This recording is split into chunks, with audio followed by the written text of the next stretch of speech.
It is in this small, almost unnoticed settlement, hidden deep within the Andes and concealed from prying eyes, that one of the most significant chapters in world trade history begins. Inside these mountain rocks was discovered remarkably pure silver, considered the finest of all known metals. As early as the 16th century, in the year 1500, a distant buyer from China found a market for this valuable resource. Thousands of miles away from this place, in the heart of the Eastern Empire, the emperor, whom they considered the most powerful and influential ruler on earth, declared that all his subjects must pay taxes in silver. This decision sparked an enormous demand for the metal, so high that its price surpassed that of gold. The story of this period is a tale of how silver became one of the most important elements of global trade. In this series of narratives, we will follow how, starting from this time, the fate of the world began to gradually change. It all began when the King of Spain started shipping silver to China in order to meet imperial tax requirements. This incredible story shows how China, for the first time in over 4 centuries, took a leading role in the worldwide commercial system, the system that united the entire world of that era into a single whole. Thanks to silver, this precious and valuable metal, Chinese rulers gained extraordinary power and influence. This mighty ruler is considered one of the wealthiest and most influential figures of his time, as he significantly supported the American Industrial Revolution. His financial backing helped Chinese artisans produce intricate, exquisite silverware that was in high demand worldwide. By the 15th century, people marveled at the craftsmanship of Chinese artisans. Their creations were so delicate, so refined, that they seemed almost weightless, like fragile clouds. Silver trade became a catalyst for the rapid growth of major cities such as Boston, Hong Kong, Shanghai, and Seville. However, despite the great benefits associated with this flow of metal, silver trade also brought numerous negative consequences for China. It contributed to escalating conflicts with Western powers, ultimately leading to a series of humiliations and defeats that caused China to lose control over its own international affairs. Nevertheless, even during this difficult period, the love for silver within the country remained strong, like a religion, symbolized precisely by silver items and streams of metal. In this series, we will tell how silver changed the fate not only of China, but of the entire world, ushering in a new era in human history. It is akin to holding a fragment of an ancient epic in your hands, feeling the breath of past times. It is exactly at this moment that one can first understand how China and silver influenced the rest of the world. In July 1588, during one of the most dramatic and pivotal moments in European history, a mighty army gathered on the northern coast of Spain. King Philip II, a champion of the Catholic faith, assembled a fleet of about 130 ships and prepared an army of around 30,000 men. This was the first strike of the Holy War, conceived to spread Catholicism throughout Europe and Asia. Did Queen Elizabeth I of England know about the formidable threat posed by this force? Of course, as she was the ruler of one of the most powerful Protestant nations in the world. It was a clear signal to her that Philip intended to overthrow her authority and restore Catholicism to the English throne. But how was Philip able to muster such a large army? How could he afford such an expensive and large-scale preparation? The answer to these questions lies in a unique decision made thousands of miles away from Spain, in a distant land where power and religion seemed less important than money and tax revenues. It happened in 1571, 7 years before the Spanish fleet approached the shores of England. That year, the Emperor of China issued an edict requiring his subjects to pay all taxes in silver. This decision marked the beginning of profound changes that would determine the fates of nations and entire continents. Spain currently holds a unique position on the global economic map due to its ability to meet the growing Chinese demand for precious metals. In terms of European trade, it is generally believed that the development of this sector was largely driven by internal economic and political forces within Europe itself. However, a careful analysis of this process reveals that the true driving force was China's interests and needs, and it was China that created the momentum to push the European markets forward. During the Latita era, immediately after the emergence of the Forbidden City, the largest palace complex in the world, emperors of the Ming dynasty governed more than a quarter of the world's population. Since the time many centuries ago when Marco Polo set out on his journeys, China began attracting widespread attention for its grandeur and scale. The capital of the Chinese Empire, Beijing, was an exquisite urban construction with elaborate buildings and a strict control system that maintained order and harmony within the country. Visitors to Ming Dynasty China were consistently amazed at how far ahead this country was in development compared to Western Europe. The Chinese saw themselves as the center of the universe, which was vividly reflected in the famous map, one of the greatest artifacts in the history of cartography. This map was created at the behest of the emperor, and at its center was depicted China, the Middle Kingdom, the center of the world, around which, according to the Chinese, the entire universe revolves. In terms of area, China's territory significantly exceeded the size of the national entities that eventually formed in Europe. Imperial authority in China was far richer than the kings and monarchs of Western states. Confidence in their uniqueness and status as the center of the world was never questioned or shaken. This confidence was reinforced by the power and wealth of the emperor, who could be compared to the wealthiest and most powerful monarchs of Europe. However, the emperors of the Ming dynasty had one weakness that could ultimately undermine their might. Their power was based on a complex and somewhat outdated taxation system. In reality, the country's administration relied on people who often merely performed superficial duties without striving for greater efficiency. During the Ming era, there were forms of taxation based on natural produce. Citizens paid in rice, silk, or cotton harvests. This method of tax collection was quite burdensome. However, imperial officials, known as taxmasters, skillfully managed this system. This mechanism provided stability and revenue collection, but its structure remained cumbersome and inefficient. It was previously believed that peasants should deliver specified quantities of grain and meat as taxes, but considering the difficulties of transportation, quality measurement, and other technical nuances, such a system proved unattractive. It would have been much simpler to establish a monetary tax, as this would greatly facilitate the collection and accounting of payments. In the 20th century, the Chinese government periodically issued paper money, so-called banknotes, but the population did not have much trust in these paper valuables. History shows that when authorities start printing money in large volumes, it poses a danger to the entire economic system. Money can lose its value and become devalued, and the consequences of this process are often extremely negative. In Chinese tradition, there exists a clear belief in the necessity of trusting only a stable and solid currency. In the 16th century, the most reliable currency in China was recognized as modest copper coins.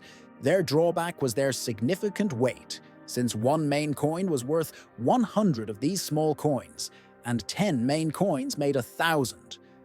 Carrying a large amount of these thin coins in a pocket was very inconvenient, and holding them was difficult due to their heaviness. Therefore, despite their official status as a means of payment, residents considered such coins too bulky and heavy for everyday use and storage. As the economy and trade in ancient China developed, the need arose for convenient and reliable methods of paying for goods and services. Part 4 of 60. To purchase even a modest item costing around 1,000 coins, buyers often had to carry either numerous small copper coins or occasionally a couple of silver ones. This method of transaction was inconvenient and cumbersome, prompting the Chinese to seek more efficient means of exchange and payment. As a result, they began to increasingly use silver, which proved to be lighter in weight and much more valuable than copper. Over time, large payments in silver became the dominant form of commercial transactions, greatly simplifying and accelerating calculations along extensive trade routes. This transformation did not go unnoticed by one of the most influential politicians in Chinese history, named Zhang Zhude. During his rule, specifically by the 17th decade, he rightly held the position of senior Grand Secretary at the imperial court. In this capacity, he not only managed many important state affairs, but also understood well that without stable tax revenues and sufficient financial resources, the state would be unable to function and develop. It was clear to him that without systematic taxation and steady income, both the economy and national security would remain under threat. By the year 1544, responding to the persistent public demand to use silver as the main medium of payment, Zhang Zhujiang, an experienced and far-sighted reformer, decided to implement a major reorganization of the tax system. His reforms were called the Single Whip, a symbol of unifying various types of labor obligations, payments, and taxes into one silver tax. This innovation significantly simplified the existing complex tax collection system, eliminating the need to account for numerous types of labor and assorted products. Instead of requiring people to perform various tasks or exchange diverse goods, the government switched to a simple and universal payment in silver. This idea formed the basis of the new system, and today, an artifact stored at the National Museum of China in Beijing bears witness to this dramatic change. The exhibit demonstrates how the powerful Chinese state ceased to depend on intricate barter transactions involving wheat, rice, or labor, and transitioned to using silver as a single medium of exchange. It was a crucial step toward strengthening centralized control and more efficient management of the country's finances. However, despite the significant advantages of this reform, a serious problem arose: the need for enormous quantities of silver. With a population exceeding 100 million people and taxes levied in silver, China required a continuous and large influx of this metal. As the country lacked substantial domestic silver reserves, it had to become dependent on external trade. The need to import silver led to a significant increase in trade relations with neighboring Japan, as Japanese lands were rich sources of this metal. Unfortunately, however, Japan's silver supplies began to rapidly decline, threatening the continued supply of this vital resource to the Chinese economy. Although Japan was unable to fully satisfy China's growing demand for silver, this situation vividly demonstrated that the single whip reform also carried hidden risks and shortcomings. Had it not been for the remarkable discovery made 36 years ago in a sparsely populated corner of the rapidly expanding Spanish Empire in Peru, the situation might have developed far more complicated. Today, this place is known as a city with a population of about 250,000 residents. But in the early 16th century, it was just a small settlement consisting of a few farms and a herd of llamas grazing there. One day, when a llama got lost in the mountains, an event occurred that completely changed the destiny of this region and the entire Spanish Empire. During the search for the missing animal, travelers stumbled upon an extraordinary and remarkably pure silver deposit. The Spaniards soon named this place Sierra Rica, meaning rich mountain.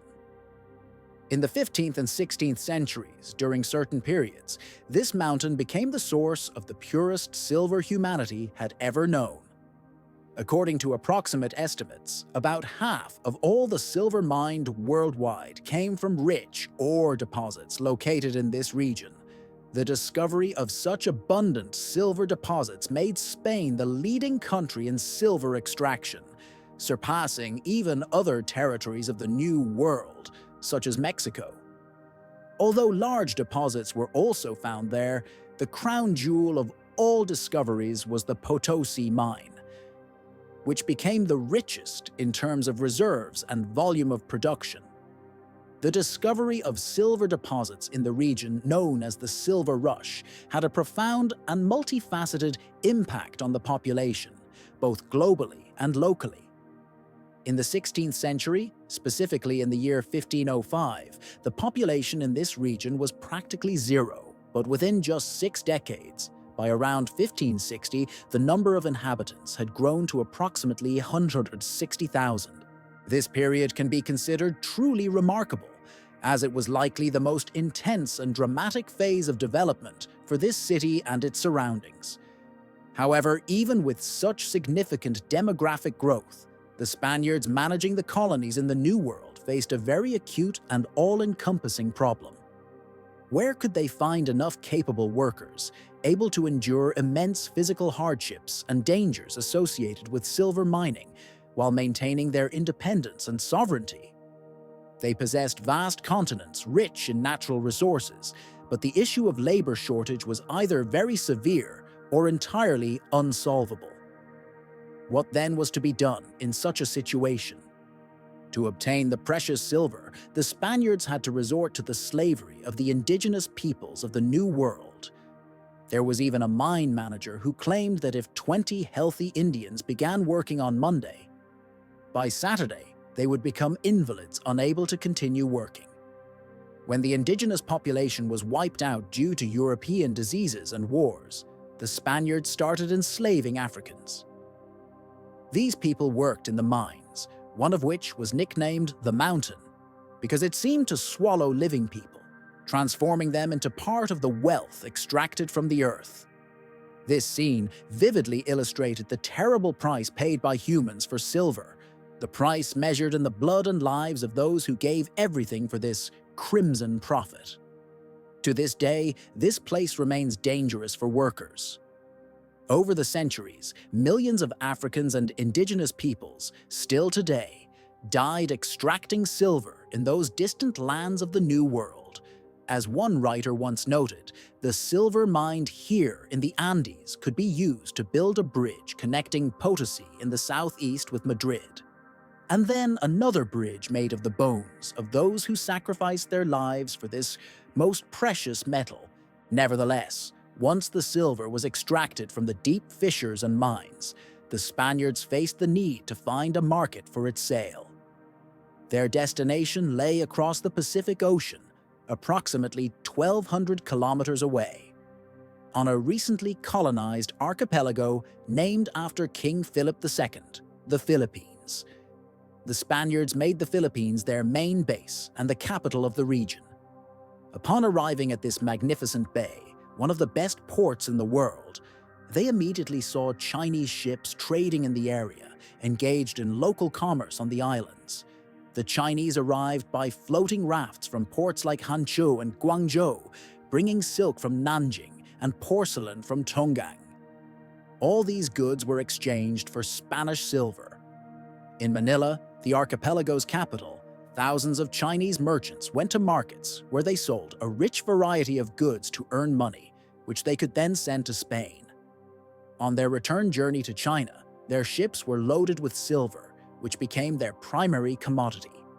As early as 1557, the Viceroy of New Spain, based in Mexico, wrote to the king that they could export nothing but silver, as they simply lacked sufficient other valuable goods. This situation made silver a unique and principal commodity, linking Spain and China, which eventually defined the global nature of economic relations between the two countries. Subsequently, the influx of silver into China contributed to the economic miracle that occurred in the Celestial Empire. During this period, China became the world's leading producer of goods, creating products for foreign markets, including Europe and Spanish America. These items, whether silk, porcelain, or other objects, were not intended for domestic consumption, but were made to order by buyers abroad, primarily for European and Spanish clients. Thus, trade in silver with China became the foundation of a new direction in the international economy, creating conditions for large-scale cultural and commercial exchanges. In the 16th century, specifically in the year 1670, against the backdrop of China's growing silver needs, The first elements of what later became an important part of the global economy emerged. The Beijing Mint began to produce silver coins, which later formed the essential basis of early trade and the first global currencies, uniting various regions. At the same time, on the world stage, the so-called 8 reales Spanish pieces, known as P of I, spread, and, even at this period, began to play a significant role in international trade relations. In the 15th century, humanity first gained a sense of global interconnectedness and a unified world network, one of the main elements of which was Manila, the center of silver trade connecting Asian and European markets. During the period from the 17th to the 18th century, that is, in the 7th and 8th decades of the 16th century, the number of ships departing from China to Manila with loads of silk, porcelain, and valuable metals increased more than 100-fold. This not only indicated the scale of trade, but also posed a challenge to Spanish shipbuilders to construct new, larger, and more durable ships capable of withstanding such loads. How did this influence the history of Asia and global navigation? In the past, ships built in the Philippines were made of tropical woods, like larch and mahogany, considered almost impervious to shipworm and capable of surviving cannon fire. These vessels were impressive in size. Their displacement often reached 2,000 tons, much larger than the typical ships of that era, which weighed around 200 tons. Majestic and powerful, they resembled modern container ships in scale and cargo capacity. These ships were called Manila galleons, and twice a year they made voyages laden with silver, covering approximately 9,000 miles from the port city of Coba to Manila. This city became a hub of global trade, increasing revenue both in the Pacific and Atlantic Oceans. Through silver, China strengthened its authority and secured from Spain control over a vast empire spanning significant parts of Asia and the Americas. A Franciscan monk, horrified by the scale of this colonial system, described it as an empire where the sun never sets. So vast and powerful was the Spanish dominion. In the 10th and 11th centuries, Spain entered its golden age, marked by cultural flourishing and the development of architectural masterpieces. At the same time, the country gained financial strength necessary for endless wars that turned the European continent into a battleground. With a population of about 6 million, Spain was becoming a leading military power, fighting the English at the Battle of La Armada, confronting the Ottomans in the Mediterranean, and engaging in perpetual conflicts with the Dutch for control over Asian waters. How could such a small country, without an industrial revolution, reach such impressive heights? All of this became possible thanks to silver trade, mined in domestic mines, which opened new horizons for the economy and strengthened the positions of Spain and its colonies, with Manila becoming especially important. This trend was reflected in the emergence of numerous large trading cities around the world. For example, the Chinese quarter of Binondo in Manila is considered one of the oldest Chinese settlements outside of China, founded by the Spaniards in the late 16th century. Drawn by trade opportunities and external contacts, the Chinese followed the Spaniards and became not only merchants and intermediaries, but also craftsmen, making significant contributions to the development of the local economy and cultural life. Trade in Manila brought enormous profits, but also aroused suspicion and fears among Spanish authorities. Relations between Chinese and Spaniards were complex and often tense, despite formal friendliness. Initially, the Spaniards viewed Manila as a potential base for invading and conquering China, hoping to replicate the success they had achieved in Mexico by expanding their empire into Asia. When it became clear that conquering China was almost impossible, the Spaniards shifted their focus to more realistic strategic goals.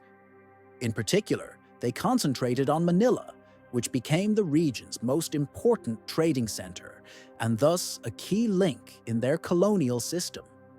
In the early 17th century, relations between Spaniards and Chinese in Manila were quite tense and even conflict-prone. The Chinese population in the city was large, vastly outnumbering the Spaniards. It became evident that Spaniards were in the minority, a fact that was keenly felt in urban conditions. Usually, most modern cities built defensive structures, ancient fortifications, cannons, artillery, aimed outward to defend against external threats. In Manila, during the time of Spanish arrival, this weapon system was initially used to protect against potential enemies. Over time, the situation changed. Part of this arsenal was rebuilt and redirected into the city, creating a highly dangerous situation. The guards of the fortifications, known as intramuros, meaning inside the walls, represented a powerful breach in the border between the Spanish and Chinese parts of the city. The walls we walk along today during our visits to Manila once divided the city into two parts, the Spanish and the Chinese. The Spanish side was on one side, whereas the Chinese people lived on the other, sometimes numbering in the tens of thousands. The Spaniards were relatively few, no more than a few thousand, yet the total population, combining all ethnic groups, was significantly larger. Relations between Spaniards and Chinese were complex and sometimes tense. When the Chinese population grew too large, the Spaniards often restricted migration, carried out deportations, or even used violent measures to eliminate them. In 1603, tensions reached a peak, and a large-scale Chinese uprising against the Spaniards erupted in Manila. The rebellion lasted only a few days, but it entered history as one of the most brutal in the region. It is known that during the clashes and riotous violence, heads of the deceased, both Chinese and Spaniards, were displayed on pikes. This terrifying act served as a warning and lesson to suppress further rebellions. According to rough estimates, more than 20,000 people were killed during this uprising. Despite the bloodshed and tragedy, the Chinese community in Manila never completely disappeared. It continued to return and strengthen its presence. The trade in silver that passed through the city brought enormous profits, and financial interests made a complete expulsion of the Chinese impossible. Their numerical superiority, along with their role in the silver trade, created a tightly woven interdependence, especially between Spain and China. For over 50 years, the influx of this valuable metal contributed to the prosperity of the Ming dynasty. However, at the beginning of the 15th century, the situation changed dramatically. Military campaigns drained the silver reserves, and the government was unable to collect taxes from an exhausted population. China's economy increasingly depended on silver imports from the New World, particularly from Spain. On average, to maintain stability, the empire needed about 50,000 tons of silver annually. When, for various reasons, silver supplies decreased or were completely cut off, Chinese emperors faced serious difficulties. In the late 1630s, several ships sank one after another, causing a temporary halt in the flow of the precious metal. This incident became the first example of how financial troubles in one part of the world could have global consequences. If, for example, a ship carrying silver sank directly in Manila or nearby, it could have triggered what is known as a monetary shock in China, an event that would immediately affect the country's economic and social order. Once, this marvelous wealth based on silver reserves brought the nation considerable prosperity and fame. Today, it has turned into a tragic catastrophe. The empire's ruler, Emperor Chongjun, was unable to sustain the military forces with dwindling revenues, and the country found itself under threat from rebels and enemies from the north. These circumstances provoked inevitable unrest among the citizens, as such difficulties directly impacted their lives. It is known that the inability to pay soldiers' wages not only lowers the morale of the armed forces, but also stokes internal conflicts, often leading to rebellions and chaos within the state. The consequences of this crisis for the Ming Empire were destructive and long-lasting. In 1608, after more than 276 years of rulership, Beijing, the seat of power, fell before the onslaught of rebels. The army, which had long been the bedrock of imperial authority, was utterly humiliated, and the state plunged into deep disarray. Emperor Chongjun, thoroughly shaken by the events and understanding the hopelessness of the situation, ascended a small hill from where he could observe the view of his city. There, he committed a terrible act, took his own life by hanging himself with a rope. Thus ended the righteous path of a man whose state was founded on silver wealth and prosperity. Power was transferred to a new dynasty, the Qing, which took control of vast territories of China and began its long era of rule. Its ranks included renowned warriors distinguished by their skilled horsemanship and ability to conduct warfare while riding. Over the next 40 years, the Qing dynasty consolidated its authority, suppressing any resistance and maintaining control over the country. Only then could the new emperor Kangxi focus on more global issues, defining China's role in world affairs. Over the past 40 years, all maritime trade had been completely halted, and many wondered whether to continue the ban or to open China to international maritime commerce. In 1684, the emperor issued an edict addressed to the people. "I command you to go abroad and trade, to demonstrate the wealth and strength of our nation." This marked the official decision to open the seas to external contact. From that time, trade began to develop rapidly, and the flow of silver reappeared within the vast borders of China. Kangxi established customs checkpoints at 4 major ports, which facilitated the direct inflow of silver into his personal treasury, strengthening both the state's and his own wealth.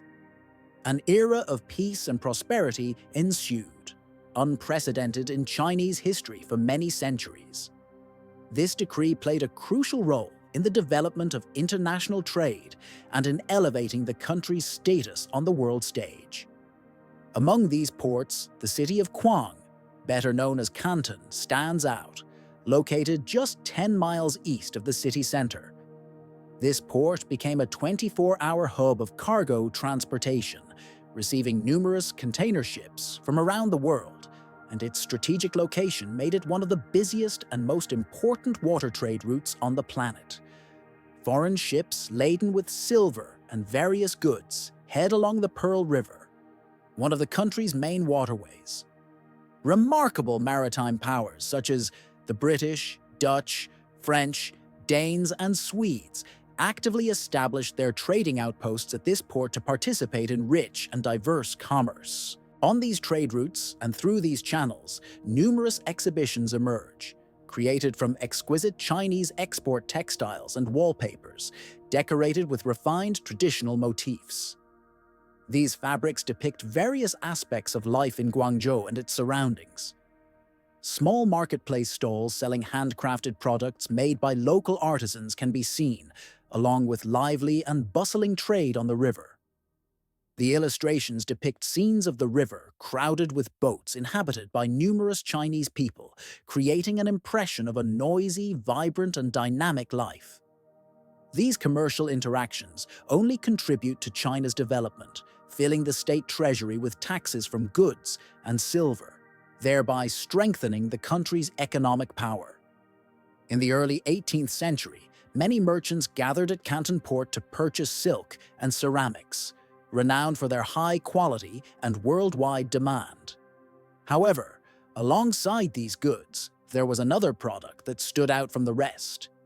It was unique to China and had been valued for over 5,000 years.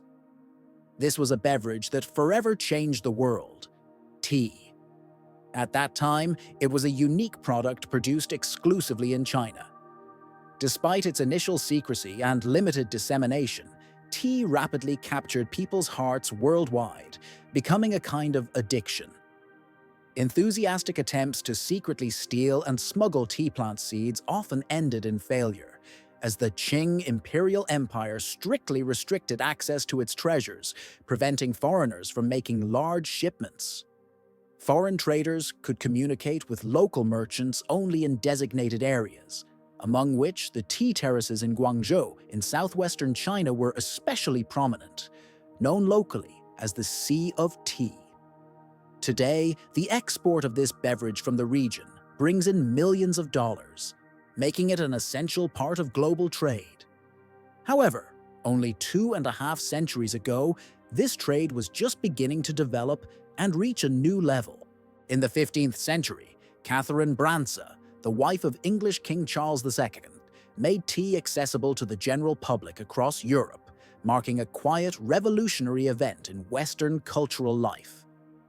The popularity of this beverage at the English royal court soon led England to actively incorporate tea into the daily lives of its citizens. As demand for tea increased, China benefited financially, earning significant sums from exporting this valuable product.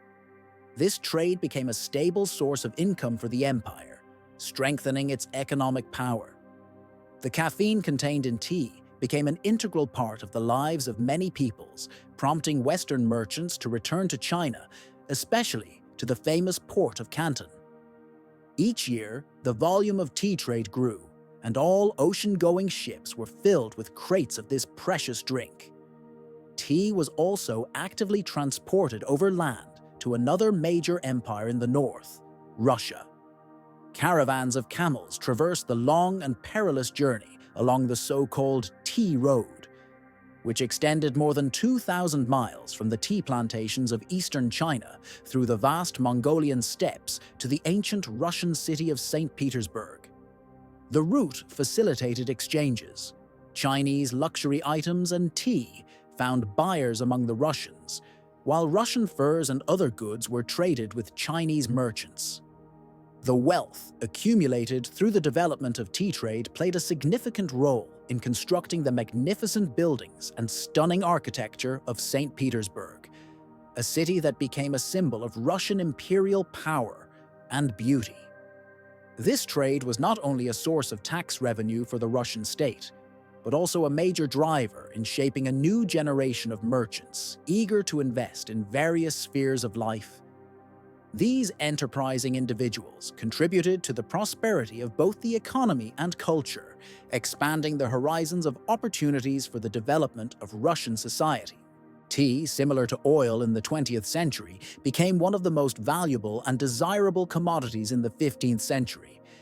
Its export generated colossal income and had a profound transformative impact on the entire way of life.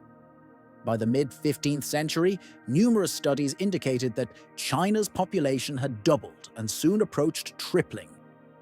A truly phenomenal phenomenon in modern world history.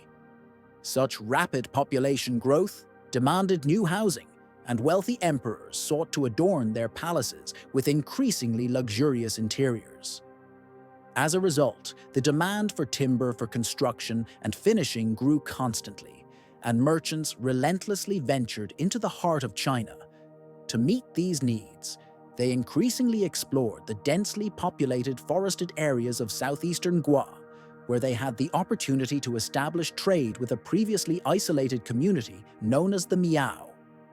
Thus, trade with this people was gradually spreading further into the interior of the country, strengthening not only economic ties but also cultural interaction between different regions of China and the external world. The trading of wood in exchange for silver not only brought significant profit, but also fundamentally changed the people's perspective on life and their culture. One of the most unique and vibrant peoples of China, the Miao. At that time, most residents in China perceived silver solely as a medium of exchange and a store of value. However, for the Miao, this noble and beautiful white metal became something more. They used silver to craft amazing, often intricate and elegant jewelry, unique in style and craftsmanship. Silver thus became a symbol of wealth, status, and social position among the Miao. The art of working with this metal managed to retain its individuality and refinement over the centuries, becoming a treasured heritage of this people and a testament to their rich culture and traditions. Less than 200 years after Chinese authorities introduced the requirement to pay taxes in silver, the country underwent significant changes. The rapid increase in wealth, driven by active foreign trade, pushed society towards a shift in worldview. A more materialistic, profit-oriented mindset emerged. People increasingly focused on earning money, often neglecting moral values and spiritual principles, leading to an inner shift in their outlook on life. Such accumulation of wealth not only affected daily life, but also fostered a new mentality, where commercial interests became dominant. Silver trade brought not only material gains, but also attracted numerous foreigners, each with their own goals and ambitions. By the mid-10th century, these foreign merchants and traders had become an integral part of life in Chinese coastal ports, transforming the appearance and atmosphere of these places. For the young Emperor Changshun, these events posed a serious problem. European traders frequently provoked conflicts, causing discontent among local officials and the populace. Their sailors were notorious for their gruffness, drunkenness, and unruly behavior, making their conduct provocative and unpredictable. At first glance, Western traders considered themselves an elite and gentlemen, but for Chinese officials, especially members of the Qing dynasty and enlightened circles, their behavior appeared rude and barbaric. In 1857, faced with increasing unrest, disturbances, and strained relations with foreigners, Emperor Changshun took decisive action. He decreed that all foreign ships, except those entering Hong Kong port, would no longer be allowed to freely come and go, and the rest of the country's coast was to be closed to foreigners. To strengthen control over foreign trade, the Chinese government concentrated all operations at the mouth of the Pearl River, the only approach to the famous trade center of Canton. A decision was made to completely restrict the movement of trading vessels beyond where the river narrows, in order to reduce the possibility of foreigners freely penetrating deeper into the country. This restriction allowed authorities to more tightly control the activities of foreigners and strictly enforce the established limitations. Foreigners were confined to a special enclave behind the walls of Canton, where they were accommodated in so-called factories, industrial complexes built for their residence and work. These buildings, which can still be seen today, were essentially foreign factories existing from the late 15th century until the early decades of the 19th century. Although their external architecture resembled Western style, internally they constituted Chinese structures, decorated with facades in a Western manner. Foreign traders staying in Guangzhou actively used these facilities for conducting business and living, creating within them a distinct, specific way of life. Thanks to such restrictions, even when traveling to distant corners of the world, one could see how Chinese authorities limited and controlled the lives of foreign representatives, a necessary measure to safeguard their national interests. The appearance of China at that time might have seemed quite strict, austere, and often monotonous to Western travelers and merchants. It was precisely these restrictions on foreigners, especially for the British and other Europeans, that often prevented them from fully benefiting from trade and selling their goods to the fullest extent. There was a feeling that behind the closed borders and fences, a coalition of interests was hiding, centered in Canton.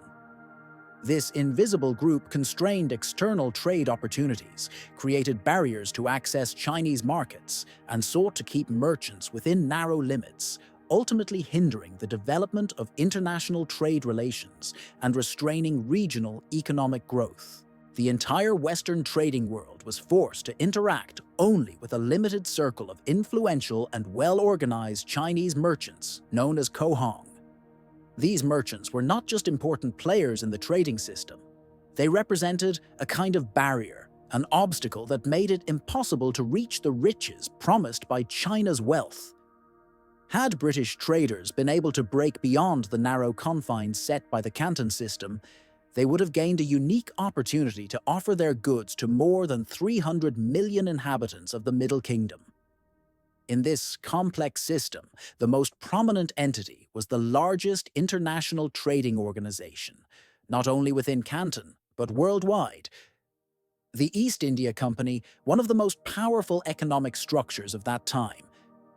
This company was notably different from all other trade associations. She possessed unprecedented wealth and power, which still inspire admiration today. The powerful East India Company had its own army, which by a certain point numbered 200,000 soldiers. By modern standards, a true military force operating in the interests of commerce and politics. Its activities were so extensive and confident that they resembled a full-fledged state. It had its own administrative structures, influence, and the ability to impose its conditions. Despite holding a monopoly on trade with India and regions of South Asia, this vast corporation did not accept the restrictions imposed by the Chinese government and had no intention of allowing the Chinese to dictate trade terms within China itself. For the company's officials, the main goal was not only enrichment within the system, but also accumulating wealth to return to their homeland. There, they planned to acquire estates, expand their holdings, and live a quiet life after making their fortune in the Chinese market. A particularly notable example of such initiative was James Flint, one of the junior employees of this English organization. He became, in many ways, one of the most vivid and controversial figures. His passion for power and desire to change the existing order led to his dismissal for insubordination and an excessive desire to influence internal processes. But Flint did not stop there. He dared to challenge the trade conditions, acting on behalf of the British, which triggered a chain of events ending in his arrest and execution in 1651. His attempt to defy the Chinese emperor by marching to Tiananmen to personally present a petition complaining about unfair trade restrictions and corruption was a bold and tragic act. The petition was indeed brought to the attention of Qianlun, the Chinese emperor. Initially, he ordered an investigation to determine the causes and extent of the incident. However, soon his decision changed. The emperor resorted to strict measures. Many officials were dismissed from their posts, and 2 individuals who had assisted Flint in preparing the petition were executed for their disobedience. Unable to withstand the pressure, Qianlun took harsh measures against Flint himself. He sentenced him to 3 years in prison and then permanently expelled him from China. Thus, the first representative of the British trading elite, determined and daring in his intentions, was born.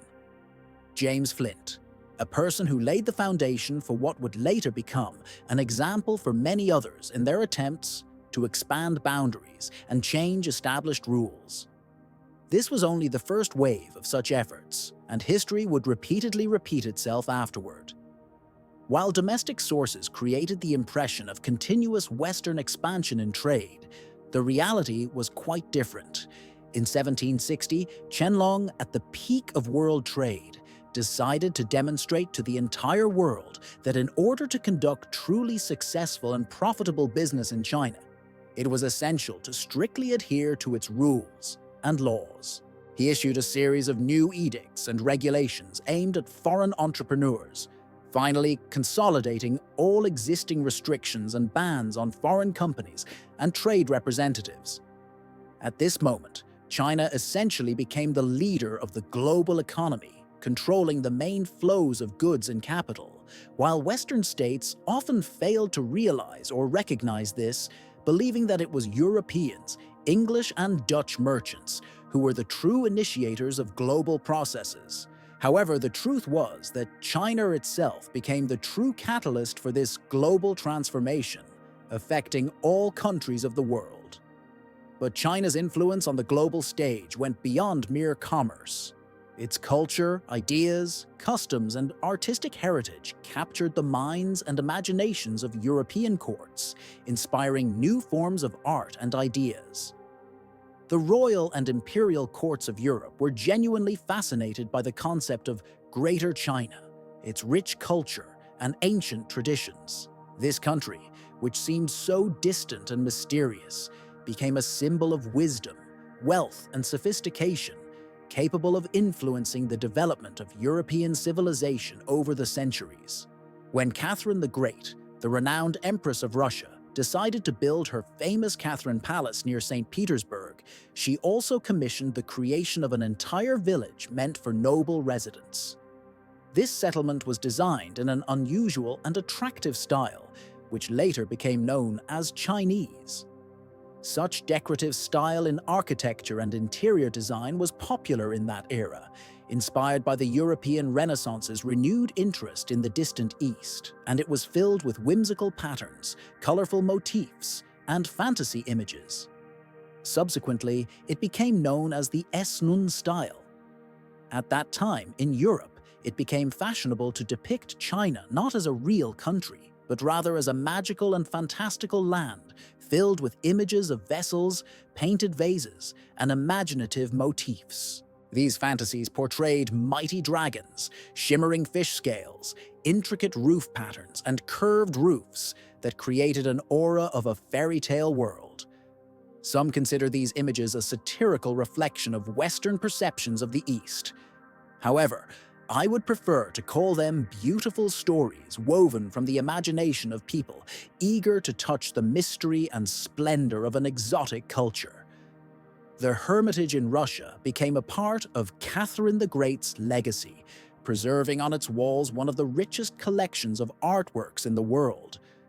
After her death in 1796, most of this collection was transferred to the next monarchical generation, thus preserving the cultural and historical heritage of the state. A special, exquisite piece of Chinese silver is stored in the wealthy repositories of the Hermitage, a set of 32 items gifted to Empress Catherine on her wedding in 1745. These objects are distinguished by their exceptionally fine decoration, filigree work, and represent some of the rarest examples of Chinese art from the 15th century. One can be confident that no one could counterfeit these masterpieces, as creating such items requires enormous labor and expensive resources. Their production is an exquisite craft, unique in its kind, impossible to reproduce fully. Let us turn our attention to the symbolism hidden within these objects. Some items contain marks and elements that have changed their original meanings over the centuries. For example, apples and pomegranates in these items serve as symbols of strength and authority.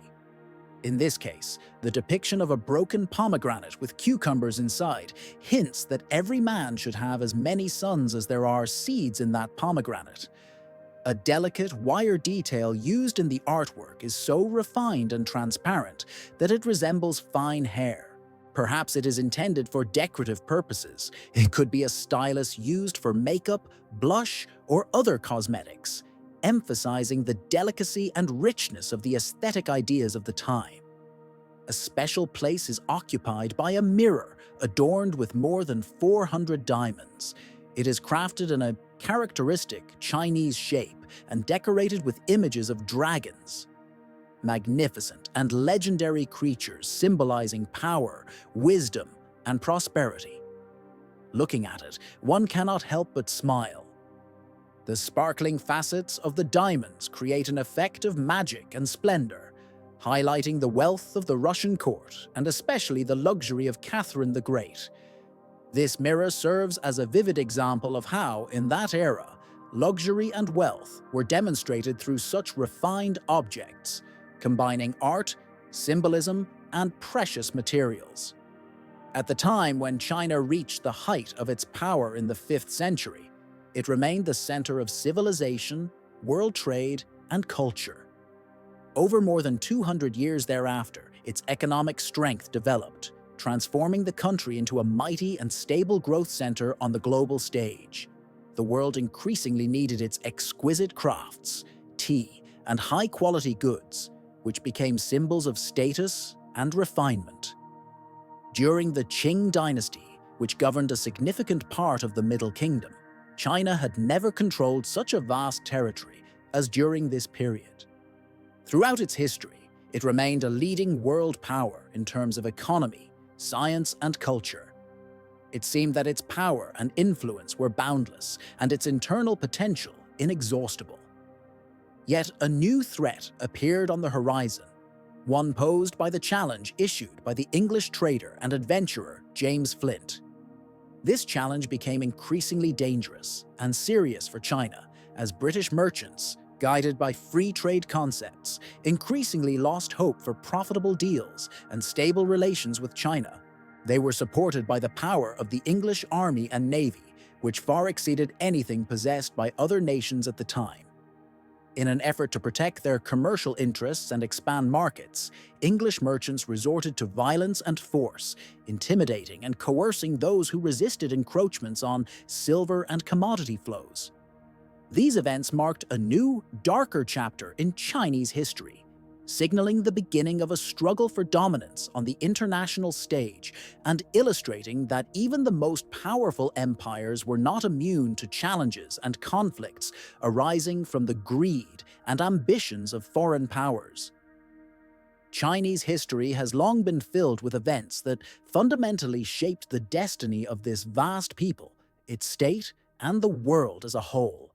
When modern challenges show that China has no choice but to confront the looming seismic threat, it is no longer just a matter of security or national sovereignty. It became the reason why the country was drawn into a large-scale war, which led to its humiliation on the international arena. This period left an indelible mark on collective memory, became deeply rooted in national consciousness, and continues to remain relevant even in the early 21st century. It was during this difficult time that the era began, when China first felt the weight of historical humiliation and the need to find new ways to restore its dignity. The story of this remarkable time is especially vividly associated with an event that took place in 1520, during the early Renaissance. It was then, in the mysterious provinces of South America, that incredible wealth was discovered. The purest silver the earth had ever seen. A cave filled with precious metal was uncovered at the depth of one of the mountain depressions, capable of shaking the foundations of global trade. This unique historical moment drew the keen attention of the powerful Chinese emperor, who understood that silver could become the new gold standard for his people. Soon, a vast and almost uncontrollable demand for this metal emerged in the country, and its price exceeded that of ordinary gold. Silver became extraordinarily valuable at that time. This story describes how the emperor's actions, his policies and ambitions, influenced the development of the world economy, how China became a focal point and a powerful player on the international stage. The true flourishing occurred when King Bane, one of the most influential rulers of that era, fulfilled the Chinese emperor's tax requirements, marking a significant episode in the history of global trade. This eventful and tense period marked the dawn of China as a leading power, a country that only 400 years ago, for the first time in history, was connected into a vast global network of trade routes. It was silver, obtained from mysterious and rich lands, that was named Silva, after the ancient Roman legend of forests and treasures hidden deep underground. During this same period, Chinese emperors gained incredible power, becoming the most powerful rulers on Earth. At the same time, advancements in silver trade transformed one businessman into one of the wealthiest people in the world within a few years. A financier who made a significant contribution to the development of the Industrial Revolution in America. Chinese artisans, in turn, continued to perfect their craft, creating exquisite silverware characterized by the highest skill and elegance. By the 15th century, silver products made by Chinese craftsmen enjoyed immense global demand, from Europe to Asia, fueling a vibrant trade of magnificent goods. People marveled at this extraordinary craftsmanship. Silver wire was so thin and delicate that it resembled a spider's web or intricate patterns, akin to Valos, the renowned master of Chinese silverware of that era. Silver trade from China became one of the drivers of the global economy, impacting cities such as Boston, Hong Kong, Shanghai, and Seville. spanning territories from China to European nations. Thanks to the thriving silver trade, numerous cities and regions flourished and became centers of cultural and economic development. However, these very trade links, essential to the economy, laid the foundation for its future decline, making China vulnerable to external pressure. Short-sighted policies and conflicts with Western powers led to a confrontation with Great Britain, which was determined to achieve its goals at any cost. This confrontation resulted in a war that forever changed the course of the country. This war marked the beginning of an era that would later be known as the Century of Humiliation. During this period in history, China lost control over its foreign affairs, becoming vulnerable to external raids and interventions, an event that triggered a series of political and economic upheavals. Despite these hardships, China did not abandon its love for silver, perceiving this metal almost as a sacred heritage of its history. For the great Chinese rulers, silver became a sort of internal religion, a symbol of wealth and power.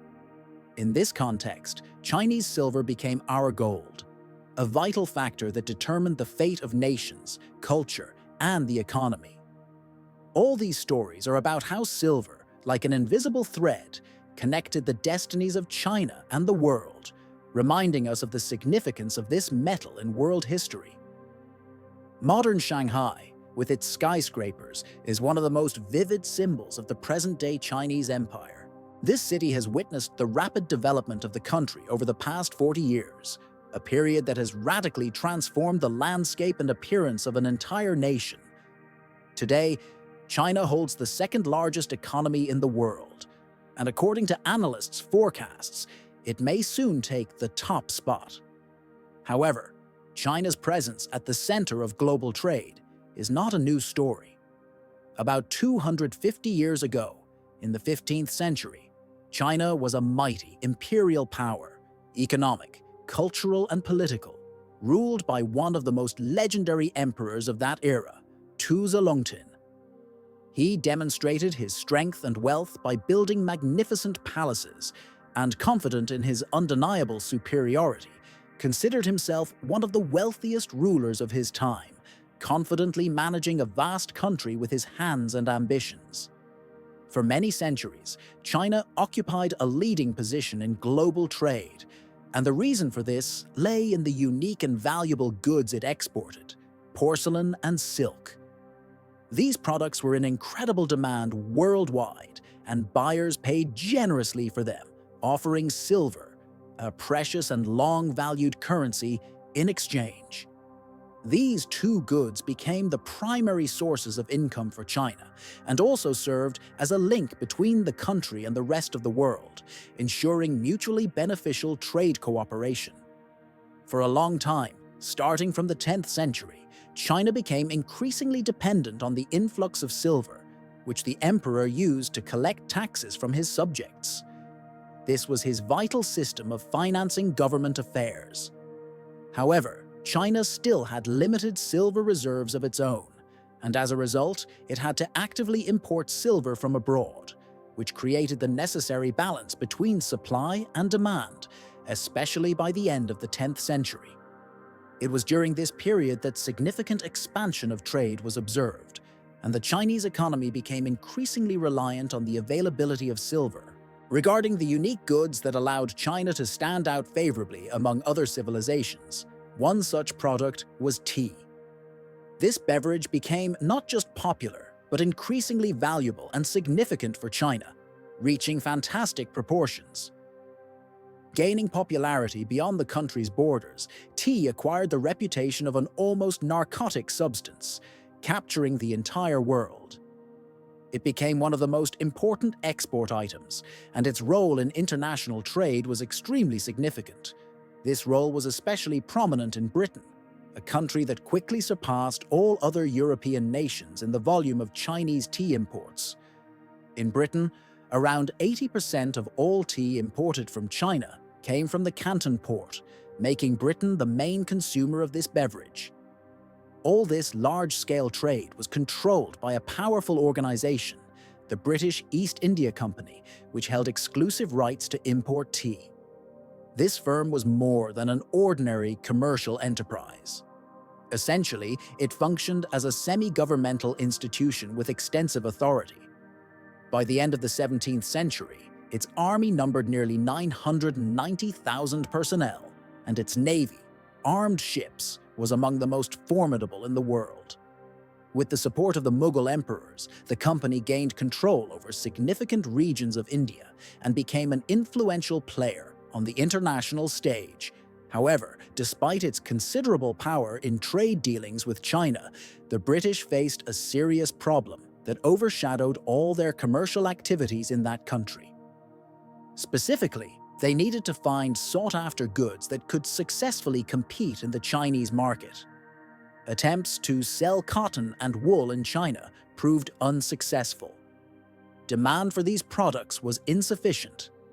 The British sought alternative commodities capable of securing a worthy place in China's consumer market, but insurmountable difficulties arose along the way. The greatest problem was that the demand for tea was so high that the British had to adhere to Chinese rules and conditions of trade. As a result, the silver collected by the East India Company for purchasing goods in China almost constantly leaked from its reserves, exchanged for tea and other products. In such a situation, China's advantage was clear. The country maintained control over prices and trade terms. Ultimately, in 1 year, one of the key trading companies, the East India Company, convinced the British government to take active measures. British authorities sent an extensive delegation to China, headed by Lord George Macartney, a renowned diplomat and statesman. Expectations for him were not so much to open new markets, but to achieve the most favorable conditions for trade with the most powerful and wealthy country in the world. A message from the Minister of Internal Affairs, preserved in the British National Library, outlined the main mandate assigned to Macartney. It stated that he must clearly, firmly, and persistently emphasize the need to strengthen friendly and peaceful relations. The Crown placed high hopes on Macartney, believing that a positive attitude and diplomatic approach would lead to significant agreements. In British government circles, there was optimism about the possibilities of mutually beneficial and long-term trade between the two countries. The anticipated outcome of such diplomatic efforts was the procurement of goods worth about £20 million, a substantial portion of which, specifically Chinese tea. The British plan was not merely to buy tea with silver, but to persuade the Emperor Qianlong to exchange tea for his goods, thus eliminating the need for silver payments. But the ambitions of the British were far from limited to trade alone. They hoped to secure broader political and economic agreements that would strengthen their position and expand their influence in the East. Today, the number of trade deals and exports from Britain has increased significantly, and British merchants are eager to obtain more favorable conditions for their activities in China. In this context, the British representative, Lord Macartney, undertook a vital diplomatic mission: to persuade the Chinese emperor to grant English merchants a trading base, or at least a small plot of land where they could conduct their affairs. Additionally, they sought to negotiate the lease of a separate island to avoid being tied to any large territories. A key condition was that Britain did not require fortified forts or military presence. It was enough to have protection from the Chinese government for their business representatives, so they could trade and travel freely within the country without fear. When the British sent their delegation to China, they harbored high hopes for success. There was a sense in their hearts that they would achieve what no one had dared to ask for before. At that time, there were valid reasons for an optimistic outlook, as this initiative was unprecedented in history and was undertaken by a country on the verge of a rapid industrial surge. Britain was experiencing an era of vigorous industrial development, which gave it confidence in its capabilities, armed forces, and economic strength. Feeling their power, which allowed them to boldly compete with any empire, including China. the British considered themselves equals to any major state in the world. In September of the year 1792, Lord Macartney set out for the Chinese emperor at the head of a fleet consisting of 3 ships, supported by 700 people: soldiers, servants, and accompanying personnel. The journey was accompanied by translators, musicians, and an entire orchestra intended to emphasize the cultural and diplomatic significance of the visit. The delegation carried many fine objects, songs, musical clocks, and various gifts for the imperial family. All of this served as symbols of goodwill and a desire to establish long-term relations. Lord Macartney and his team had a clear goal: to achieve recognition of the British state by China and to secure approval for a permanent presence in the imperial court as official envoys. However, when, more than a year after their initial departure from England in July 1793, Macartney arrived in China, he faced a difficult reception. The emperor was nowhere to be seen at that time, having moved his court about 200 millimeters north of the Great Wall to his summer residence in Seoul. As a result, despite all their efforts and expectations, Macartney and his delegation continued to wait for a worthy meeting that they hoped would cement their diplomatic successes. Nearly a year after leaving the English ports, they still awaited a meeting with the most important person in the empire, Emperor Qianlong, who by that time had become one of the greatest rulers in China's history. Emperor Qianlong, who had been on the throne for over 50 years, was already over 80 years old. He was regarded as one of China's greatest leaders. Under his reign, the empire significantly expanded its borders, including territories in Central Asia, and military campaigns achieved great successes. Pride in his achievements and territorial expansion became part of his legacy. At the same time, according to protocol, Macartney and his entourage were invited to join the court of the delegation arriving from distant lands and to participate in the traditional ritual. In the emperor's palace, all ambassadors before entering his presence, and there were quite a few, had to kneel and touch their foreheads to the ground 9 times, demonstrating their loyalty and respect for the highest authority. However, Macartney decided not to fully adhere to these customs. He knelt once before presenting his gifts, thus showing his respect, but in his own way. One of his gifts was a set of sketches created by a young artist named William Alexander, a member of the English embassy. This set included a depiction of a planetarium specially made for the emperor.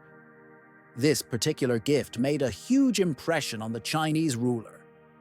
It was believed that the imperial court had a keen interest in astronomy, and the sky always held an important place in their culture.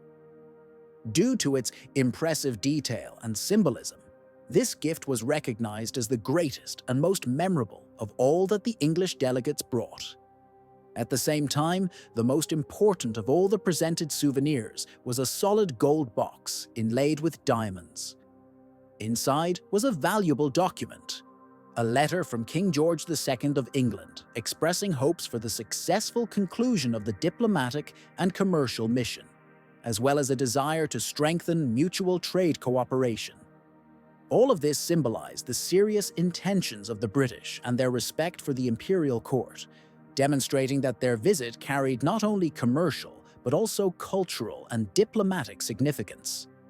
Before Macartney and his retinue left the Chinese chamber, where this important diplomatic encounter took place, Chan engaged them in a polite conversation. This dialogue allowed a better understanding of the remarkable mind of the young son of the British vice-envoy, whose high intelligence and composure made a strong impression.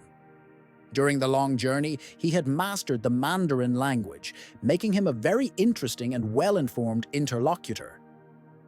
Nevertheless, despite his pleasant manners, the influence he had on the outcome of the embassy was quite limited and failed to produce the desired results. The letter addressed to King George II was translated, and the reaction of the Chinese Emperor Kangxi was manifestly dismissive. In his response, he outlined a proposal that later became widely known and discussed in Europe. The Chinese Empire was renowned for its wealth of diverse products and confidence in its own strength, leading them to completely reject the need for goods and services from other countries. As a result, this diplomatic confrontation ended in total failure, with the embassy teetering on the brink of defeat. In the eyes of the Chinese, Britain was seen as weak and unworthy of equality as an opponent, despite the efforts of the British embassy.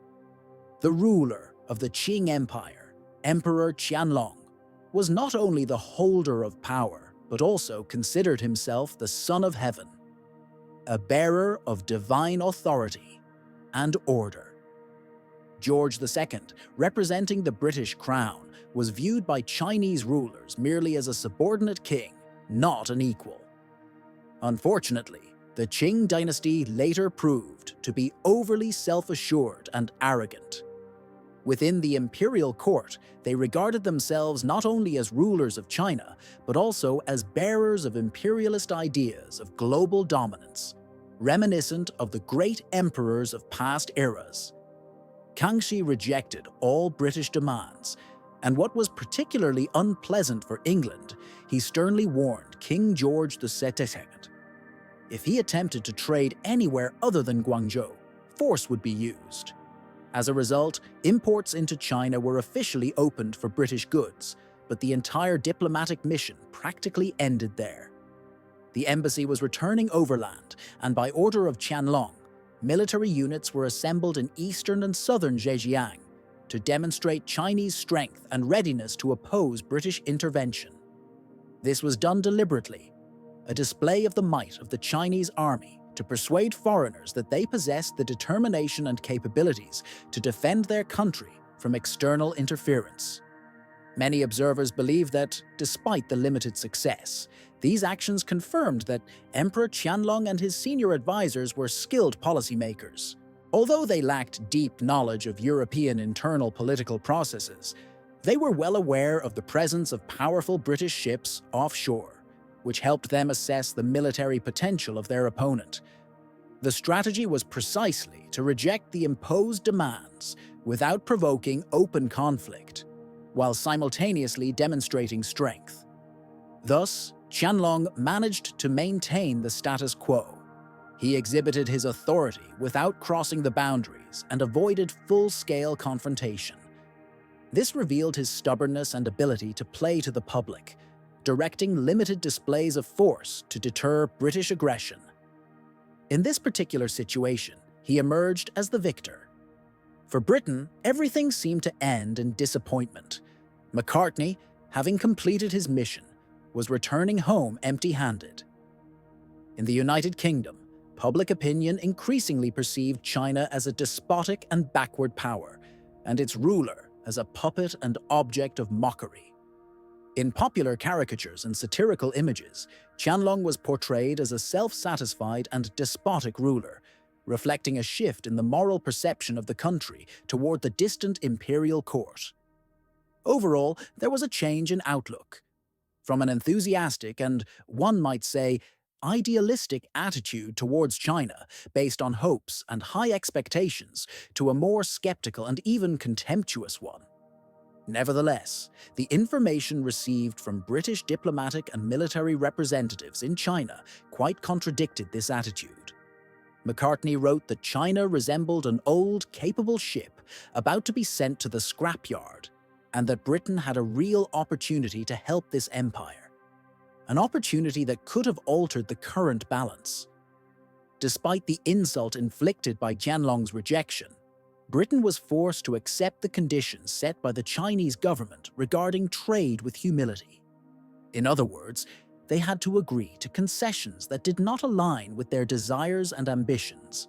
In the early 19th century, in China, especially in the renowned trading hub of the world, the city of Canton, it was possible to earn considerable wealth. This city was one of the most important nodes of international trade, and its products enjoyed immense demand worldwide. The wealthiest goods exported from Canton included fragrant Chinese tea, luxurious silk, and fine porcelain, which China was famous for. At the same time, large amounts of silver, the main medium of payment for these goods, flowed into the city from various parts of the world to meet the growing demand. Thanks to active trade with the West, this small and somewhat remote town became one of the wealthiest and most cosmopolitan centers in the world. During this epochal period, Canton could truly be called a hub of international relations, a link between the East and West. Here, among narrow streets and bustling markets, people of diverse nationalities and cultures met. They could be recognized by their bright and varied clothing, hear their languages and accents, and observe the exchange of a wide variety of goods from different parts of the world. Some of these items, such as tea and silk, soon became known worldwide and played a significant role in shaping the global market. However, this city was far more picturesque and multifaceted than just a trading market. It represented a true production hub. Canton was transforming into a workshop where thousands of low-paid, yet highly talented artisans created products daily for foreign markets, distinguished by their high quality. An important feature was that by the end of the 19th century, Europe did not have sufficient domestic capabilities to produce high-quality goods, and European merchants often turned to this Chinese city to order the necessary items. At a time when access to China was closed to foreigners, Hong Kong remained the only port through which trade with the country could be conducted. This fact significantly strengthened its role in international trade and made it a center not only of commerce, but also of craftsmanship. The city was actively developing various artisanal works, such as drawings and ornaments created in the traditional Chinese style, often imbued with shades of unusual and even fantastical images. The Chinese could be surprised to notice that abroad, especially among Europeans, there was great curiosity about these products. Foreigners often used what appeared simple and ordinary in China, such as bows, for the most unusual purposes. Their bulbs and shapes became subjects of amazement for the Chinese, who were accustomed to using bows for culinary uses, like preparing rice or soups, and probably called it a punch look. To the Chinese, these structures with their unusual forms and functions would seem exotic, while to Westerners, they represented sophisticated design solutions with original patterns and decorative elements. In Canton, a developing craft also flourished, which over time spread beyond China, taking root in other countries. Thousands of workshops produced silver objects for foreign consumers, carefully considering their cultural and aesthetic preferences. During those years, almost no Western merchants or collectors had an objective understanding of what the Temple of Life and Culture in China looked like, its traditional architecture, clothing, or crafts, because the country remained mysterious and distant to them. Curiosity about it was immense. This interest was not only the result of a desire to learn something new, but also led to the creation of mythical images of Chinese land, with fantastical landscapes, fairy tale creatures, and unusual scenes. Especially impressive to the imagination were samples of items decorated with brush images and patterns, featuring waterfalls, boats, and blooming plum branches. Among the exhibits, objects with handles shaped like dragons stood out, unique and one of a kind, impossible to find on European silverware, for example, in London or Philadelphia. These works demonstrated the skill of highly qualified craftsmen from Canton. They were renowned for their artistry and expertly crafted silver items, often surpassing Western counterparts in quality and design. At the same time, thanks to their skills and innovations, Chinese silversmiths often learned from Western masters and even surpassed them, producing items that were difficult to distinguish from European work. For example, Chinese artisans could be entrusted to make a spoon that closely resembled a favorite 19th century tableware piece in both shape and style. Yet the cost of such craftsmanship was significantly lower than in the West. It is no surprise that these Chinese products, such as spoons made in the 1830s, were almost indistinguishable from similar items created in Edinburgh or other European centres, despite being made thousands of kilometres away. Despite the outward similarity and nearly identical quality of silver, there were quite noticeable differences between them. In the early 19th century, the value of this precious metal was much lower than it is today. We often reflect on how mass production in the 20th and 21st centuries has made goods much more accessible and affordable. However, if we slightly depart from conventional thoughts, it becomes clear that in some aspects, the world of the early 19th century was even more astonishing than our modern world.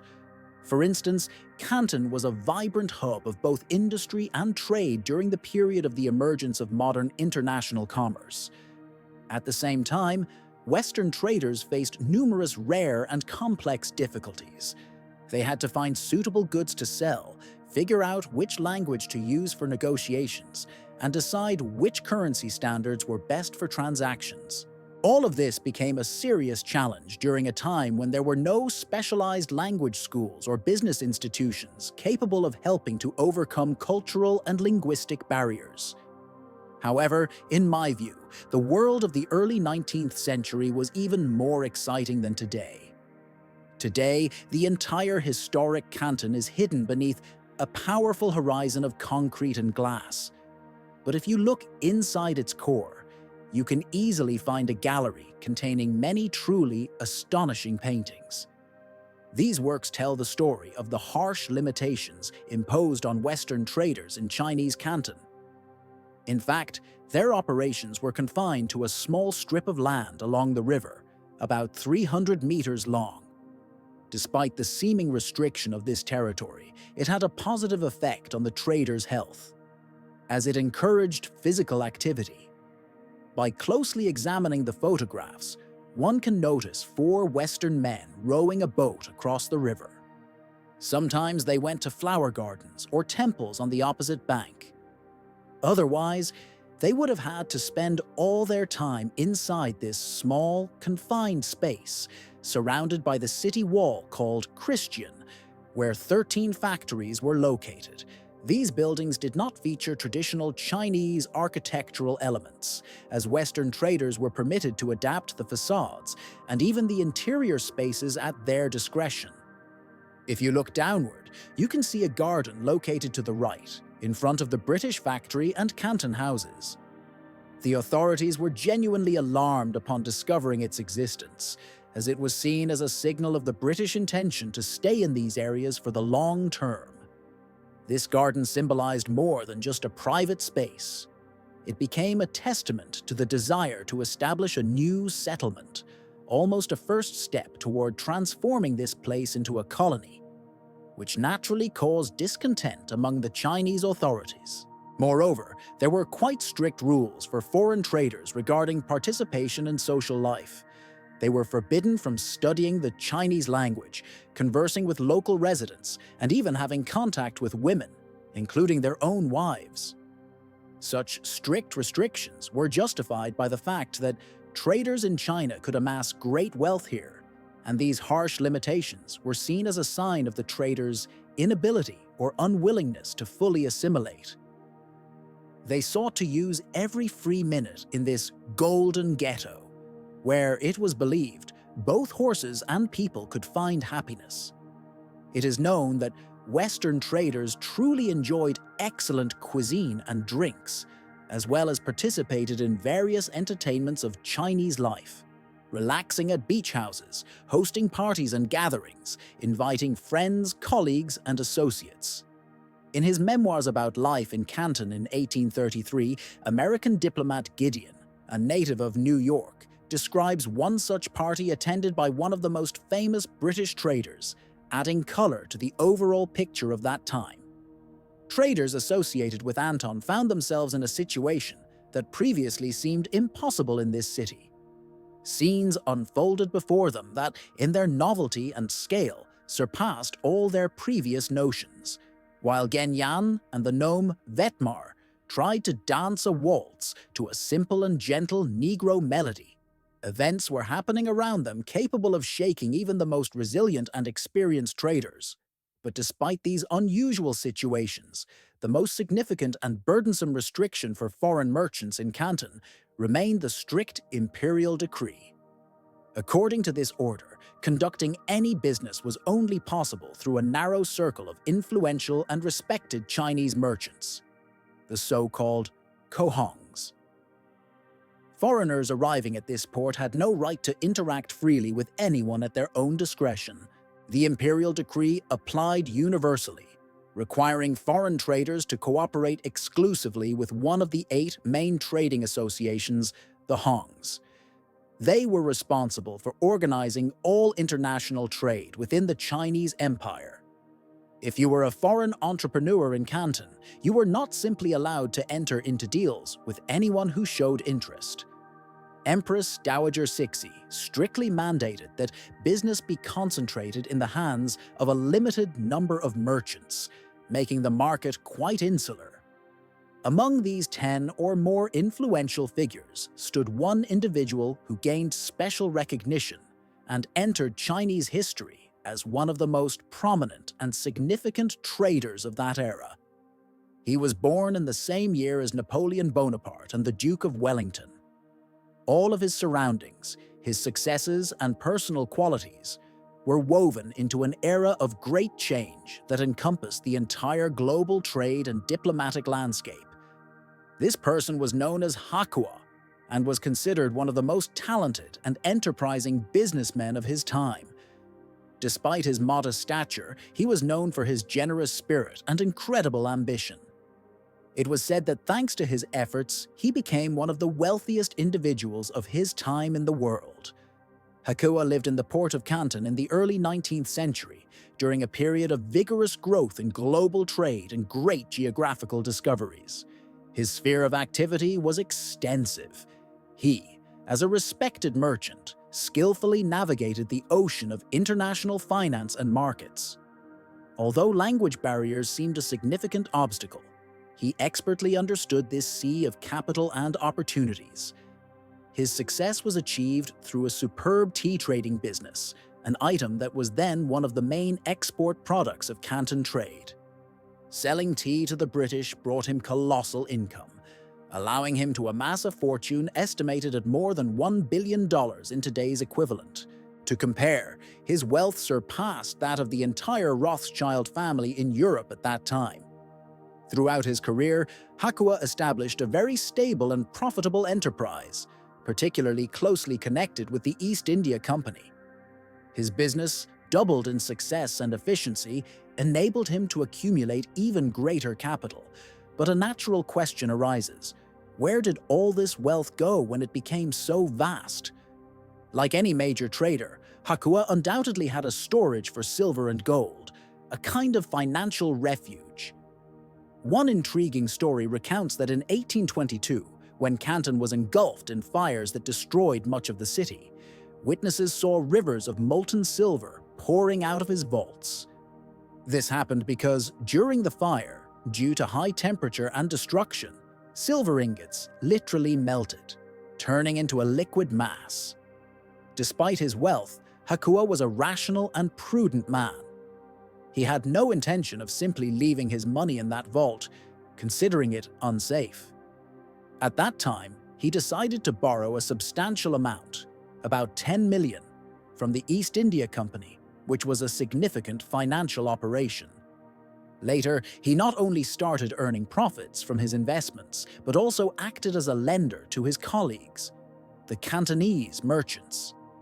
He was well aware of the danger inherent in keeping all the silver in one place. There was always a real risk that greedy or corrupt officials might find a way to confiscate his wealth. Therefore, he sought to invest his money in more secure assets and projects to protect his capital from risks. Thanks to this strategy, he was able to secure a stable income and establish himself among the wealthiest and most influential businessmen. Possessing a keen sense of promising opportunities, Hakua understood that relying on a single major client or a sole source of income was a dangerous situation. Carefully monitoring the state of global trade, he saw potential in establishing connections with new trading partners across the ocean. Primarily, he considered cooperation with American merchants who were just beginning their swift rise to power. For Hakua, these new partners represented not only an opportunity to expand his business, but also a chance to become part of a global trading network, which would give his activities even greater strategic and commercial significance. His gaze was fixed on the future, and he viewed the American market as a crucial opportunity to secure his position in world trade, taking steps toward an era of new geographical and economic ties. Moreover, he had strong and multifaceted connections with the British, and he had recently experienced a historic milestone: the independence of the United States of America. These two nations, in the process of strengthening their international positions, were especially eager to expand and deepen trade relations with the mighty and ancient China. For a young country just beginning its development, China represented more than just a distant curiosity. It was an ancient power with a millennia-old history, having survived numerous dynastic and epochal changes. When American merchants first arrived in China, they realized they were entering a vast and resilient economic system endowed with enormous strength and wealth. This contact with the East became a significant milestone in the development of American business, and the portrait of Hakua, displayed in a house on America's eastern coast, stands as a vivid example of how some of the country's greatest dynasties were built thanks to trade with China. An impressive painting was brought from Hong Kong by my great-grandfather Voron, a well-known American merchant. He managed to amass a fortune in China, although the exact amount of his wealth remains unknown to this day. It is presumed to have exceeded 100,000 Spanish dollars, which, in modern monetary terms, could be worth more than $20 million. These savings became the foundation for forming one of the most influential and respected families in American history. The grandson of Warren, Franklin D. Roosevelt, became one of the country's longest-serving and most influential presidents. His family wealth was closely linked to Hakua, and he himself was highly respected for his incredible honesty and punctuality in his affairs. Living life with complete fidelity to his principles, he never compromised, guided by his conscience and integrity. His close connections with the Bostonians were marked by warmth and trust, which made their relationships particularly strong. Sometimes, American businessmen managed to visit Howe's luxurious residence when they were invited to rare and important banquets. These ceremonial gatherings left an unforgettable impression, showcasing a level of hospitality and opulence that spoke for itself. Great-grandfather Fred Grant Warren and his brother Edward were deeply impressed by the high standard of reception and the cultured atmosphere at these dinners. One evening, about 400 guests and I enjoyed a lavish dinner prepared by Howe himself, a prominent Hong Kong merchant, according to strict Chinese traditions. The table was laid out with more than 15 exquisite dishes, including bird's nest soup, shark fin dishes, and pigeon eggs. The entire magnificent feast lasted about 3 hours.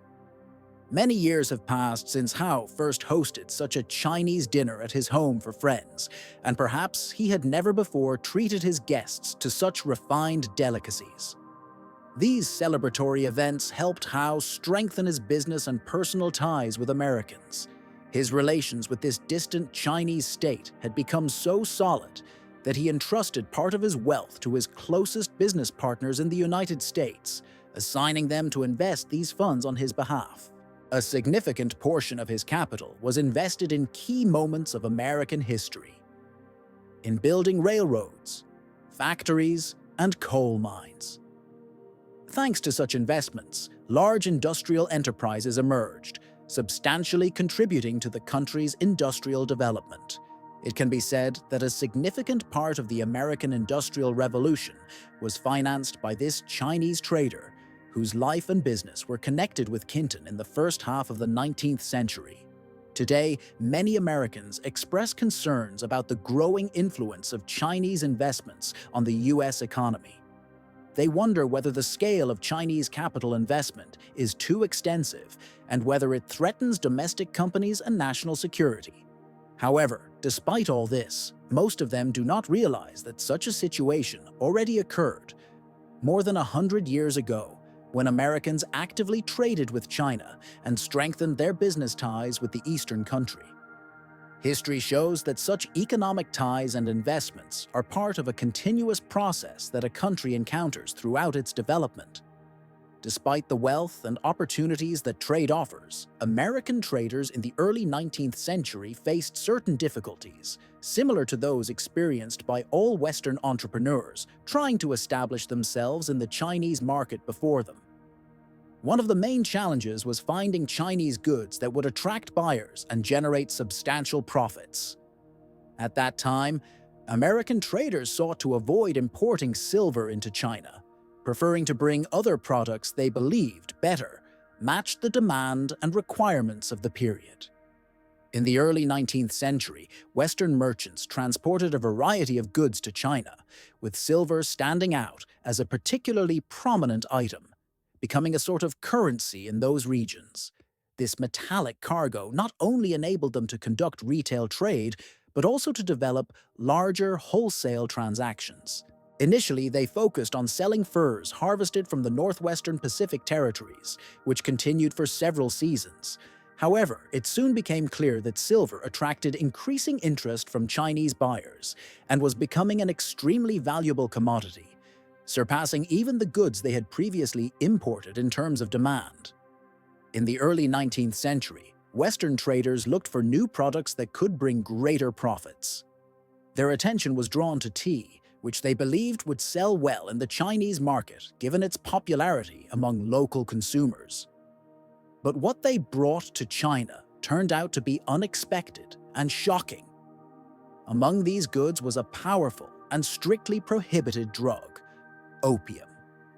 The trade in this substance had a far more serious impact on China's economic and cultural life than all previous commodities, and became a source of conflict among the government, society, and foreign traders.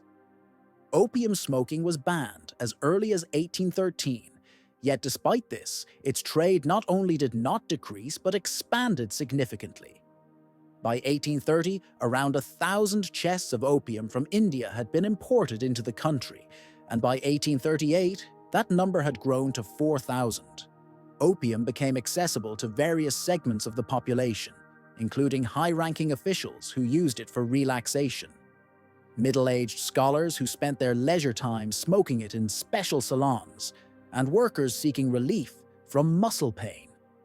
The main participants in this illegal trade were the British, who cultivated large quantities of opium in Bengal, in what is now India, turning that region into another source of their growing wealth and power.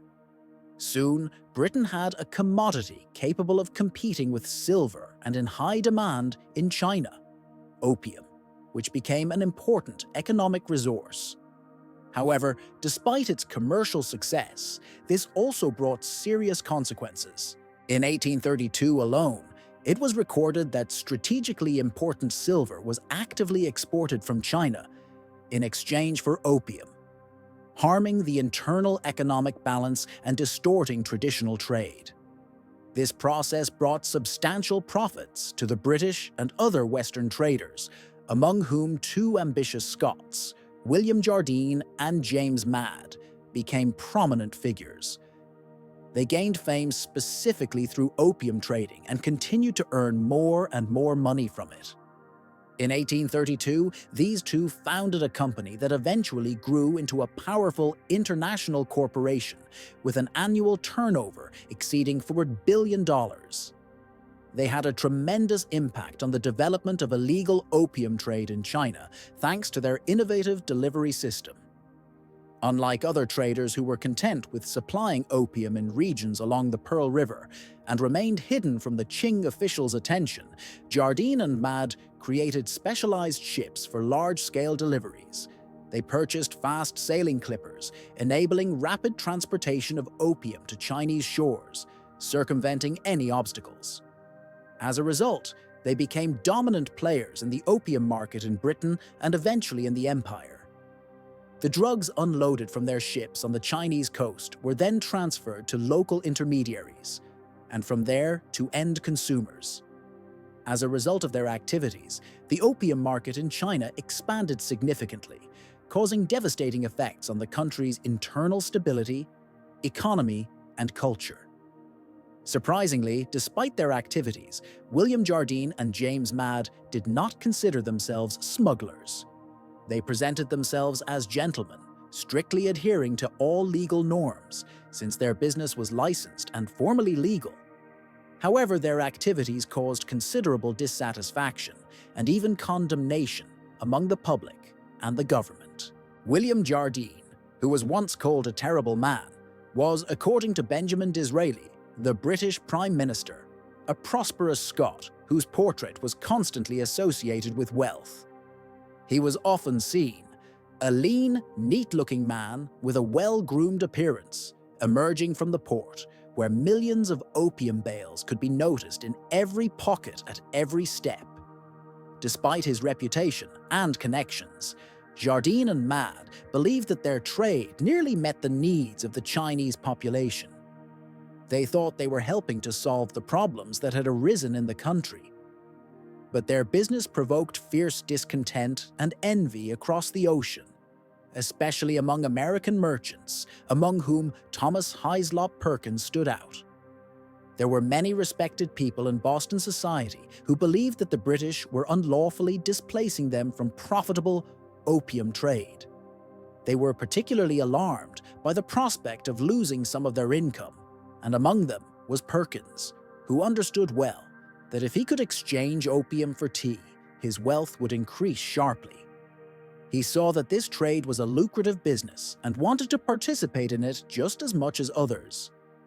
Americans also began to actively engage in smuggling. They obtained opium through Turkey and transported it to China. The volume of smuggling shipments grew rapidly, bringing more and more problems to the country. These processes inevitably affected society.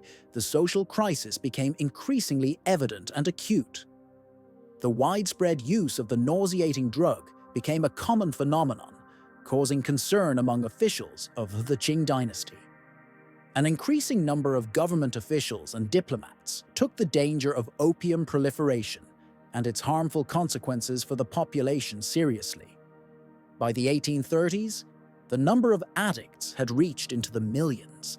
This addiction was destroying health, ruining lives, and threatening the welfare of the state. Emperor Daoguang faced a very difficult task to find a way to stop the growing opium addiction, and also to curb the outflow of silver, which was leaving the country in large quantities due to illegal trade. In March 1839, he decided to take decisive measures and sent his most incorruptible official, Commissioner Lin Zexu, to the port city of Canton. His mission was to eradicate illegal opium trade and cut it off at the root. From the very first days, Lin demanded that all drug addicts and traders immediately surrender their supplies of the illegal drug. However, he also showed mercy. Those who obeyed his orders and gave up opium were not punished, and sometimes even received assistance. On the other hand, strict measures followed for concealment and possession of drugs. As a result, Lin Zexu arrested over 15,000 Chinese traders and confiscated millions of opium pipes from them. In 1 month alone, he seized about 700 bales of such contraband. Then he demanded that British traders surrender all their opium stocks. They refused, and Lin took radical measures. He blocked the mountain river through which most shipments entered the country and restricted the movement of foreign traders in their residences, effectively placing them under house arrest. Some of them were even forced to learn new skills, which was a real shock for them. However, Lin Zexu did not stop there. He carefully monitored the chief trader responsible for illegal shipments of opium to Canton, and oversaw the entire trade sphere to prevent any unauthorized import and distribution of the drug. For a long time, Huai, as one of the most prominent and influential traders in the local sphere, remained under close scrutiny by the authorities. His trading activities related to various resources and goods attracted numerous inspections, controls, and evaluations, often of a financial and legal nature. As a result, these checks cost him and his family dearly, both materially and morally. During such a difficult and stressful period, his life and those of his loved ones were under threat, and the constant feeling of being under surveillance added to the tension of their daily existence. At the same time, on the other side of the world, one of his American business partners working in China, Robert Bentley Forbes, was openly pondering the moral aspects and profitability of opium trade. In his letters, he did not hide his position and discussed how lucrative yet dangerous it was to continue such activities. The model of importing opium into China was steadily developing. The volume of this banned product was constantly increasing, reaching, by some reports, around 500 chestfuls. The approximate value of such a shipment could be estimated at about $15 million, and acquiring it was easy, paid in cash, making the trade highly profitable. This sum was so colossal that the authorities decided to intervene and put an end to this heinous and destructive business, which was destroying minds, undermining the health of millions, and draining the country. However, not a single word about morality or ethical principles was spoken in this context. Rather, it was about protecting national interests. It can be said that most of the wealth accumulated by individuals was gained and secured through the fight against the opium trade. To break this sinister cycle and establish more productive and honest relations, the British government was forced to make certain concessions. In March 1830, Lin Zexu, a high-ranking official at the time, publicly ordered the destruction of 20,000 boxes of opium imported from abroad. This act was perceived as a demonstration of resolve to halt the spread of the drug. The opium was broken into small pieces, mixed with water, and dumped into the ocean. This gesture symbolized not only determination, but also humanitarianism. It showed concern for future generations, millions of lives ruined by this poison. Moreover, he prayerfully wished for the aquatic inhabitants, hoping that the fish and other marine creatures could survive this dangerous endeavor, as vast amounts of toxic substances flowed into their waters. Subsequently, he addressed Queen Victoria with a letter expressing his discontent. In it, he reproached the Chinese authorities for allowing such traders into their country and for permitting this harmful narcotic to spread within their borders.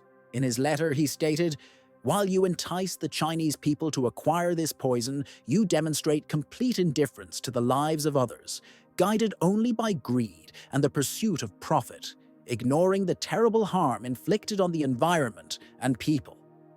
He urged that Your Majesty should forever prohibit the existence of this poison, both on land and in the heavens. He hoped that, upon receiving these words, the monarch would recognize his mistakes and take measures to stop the British opium trade. However, all hopes for remedying the situation were shattered by a real response. Instead of accepting the destruction of their goods, the British outright refused to admit their guilt and demanded compensation for the lost merchandise. When their demands were rejected, severe discontent arose. Perceiving the refusal as an insult and a sign of disrespect, the two leading opium traffickers, William Jordan and James Mett, intensified their efforts. They began distributing leaflets and pamphlets across the country, appealing to influential figures and politicians who could influence the Parliament's decisions. They were confident that a sharp and forceful blow to trade with China would help impose their will and compel the country to accept a new order. The world under British control was to become more respectful of British interests, and the British were to conduct their affairs in accordance with their rights to trade. The British Foreign Secretary, Lord Geoffrey Palmerston, was a fierce supporter of this policy. His slogan boiled down to, "Let's give China a good lesson and talk about it later." He was determined to initiate military actions. By June of 1840, the British fleet, assembled into a powerful combat squadron, reached the waters of the Pearl River, confident in its strength and impregnability. China, in turn, believed it possessed all necessary means to defend its territory, convinced it could repel the attack and maintain its independence. This situation represented a large-scale and complex operation to prepare China's coast for defense, created with such meticulousness and attention to detail that it seemed as if the walls of the future fortifications were built from sheer determination and strategic calculation. However, despite the seriousness of these preparatory measures, the Chinese leadership still underestimated the power and strength of the upcoming attack. They could not imagine confronting an opponent so advanced and technologically superior that their expectations of an easy and flawless defense would be shattered. China failed to realize that, at the beginning of the 19th century, the situation in Great Britain, its old, faithful ally and importer of goods, had radically changed. The British were no longer the modest and submissive country that used to humbly present gifts to imperial residences and submit to pressure. After winning the Napoleonic Wars, an important and pivotal event for all of Europe, the United Kingdom shifted its focus toward global imperial ambitions. Unlike in the past, when its population was 30 times smaller than China's, the British state could now generate annual income comparable to that of the Chinese emperor. This became possible thanks to the latest advancements brought about by the Industrial Revolution, technological breakthroughs that fundamentally changed military and trade display.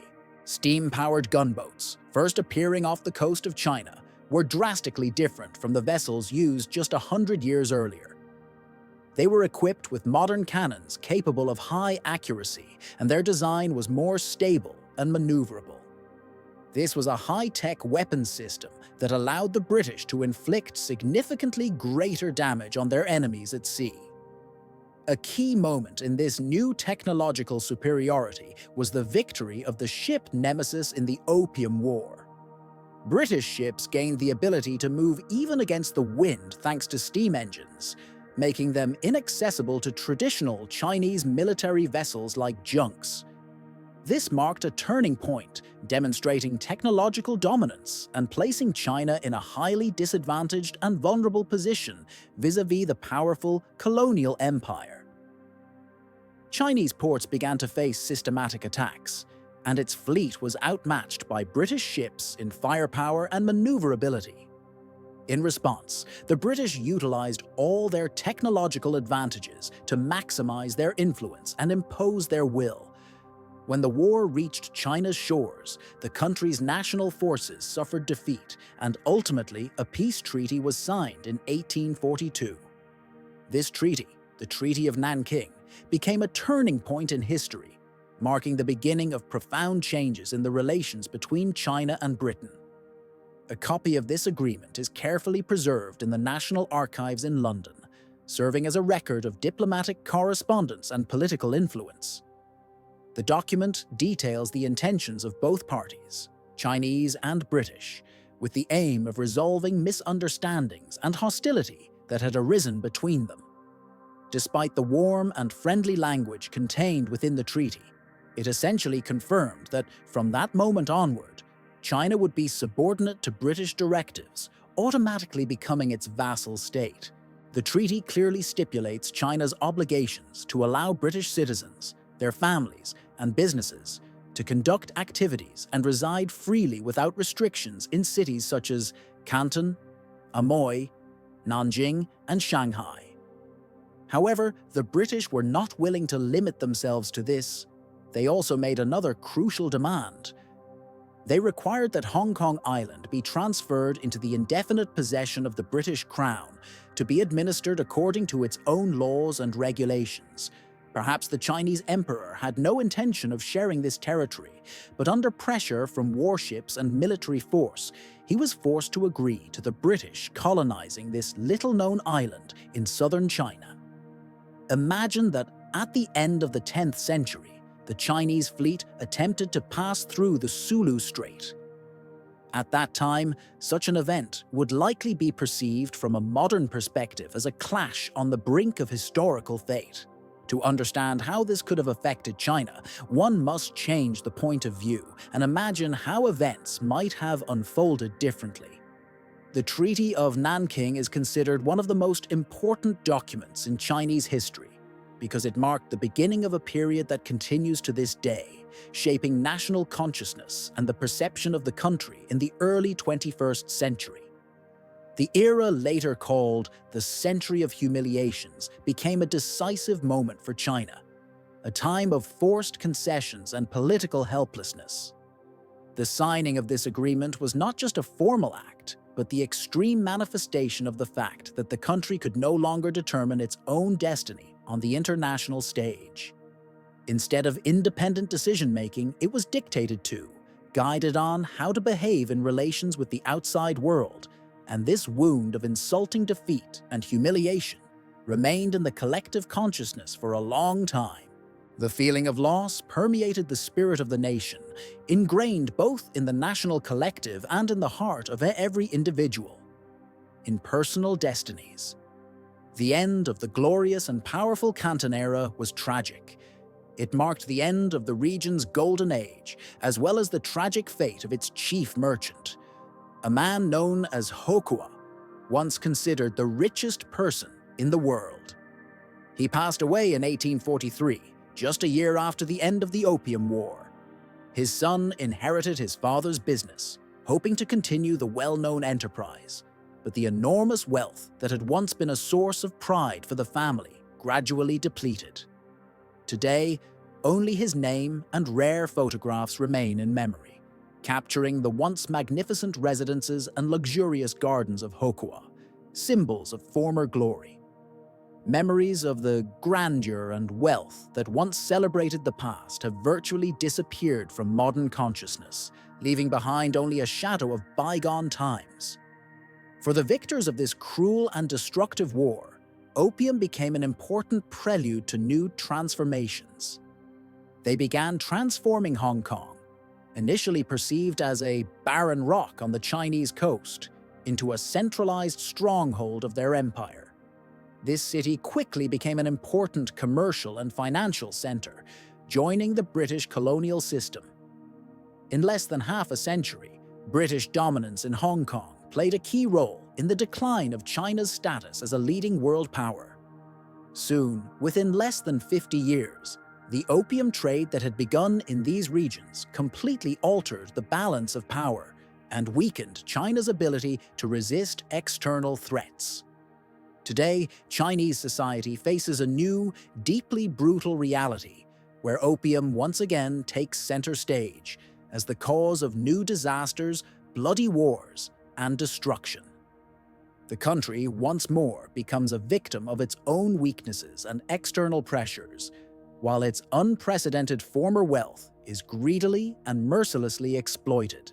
In one small, high-altitude settlement in South America, a global trade begins. Specifically here, the purest silver ever seen by mankind was discovered. This happened in 1511, and soon a buyer was found for this precious metal. The Emperor of China, the greatest figure on earth, declared that his people were obliged to pay taxes in silver. Thus, a series of events was set in motion when the Spanish king, possessing inexhaustible silver reserves, fulfilled the Emperor of China's demands.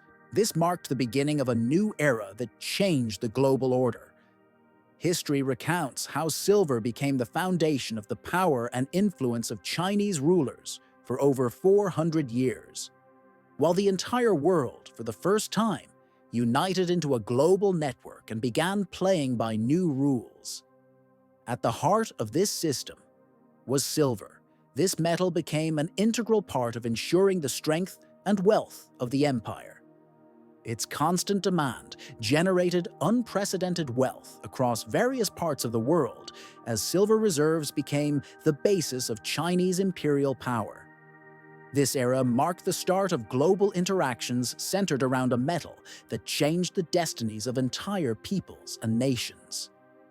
Its impact on the world economy was truly grand and undeniable.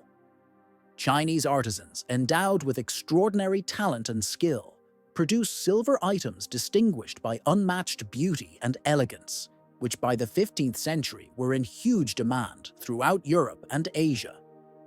Those who saw their work were deeply impressed, for the finest wire used in creating jewelry seemed weightless and nearly invisible. This skillfully processed metal became one of the most important symbols of China's wealth, culture, and craftsmanship. The silver trade from China actively developed, contributing to the rise and growth of some of the world's largest cities such as Boston, Hong Kong, Seville, and Shanghai. However, behind the external brilliance and economic prosperity, deeper and more complex reasons lay, which ultimately led to the solidification of tensions and even armed conflicts between China and European powers.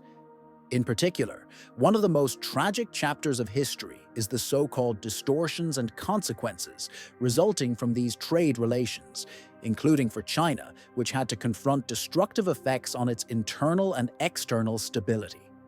Ultimately, these events laid the groundwork for the near-total destruction of China as an independent global power, as well as sparked numerous armed clashes with Western states.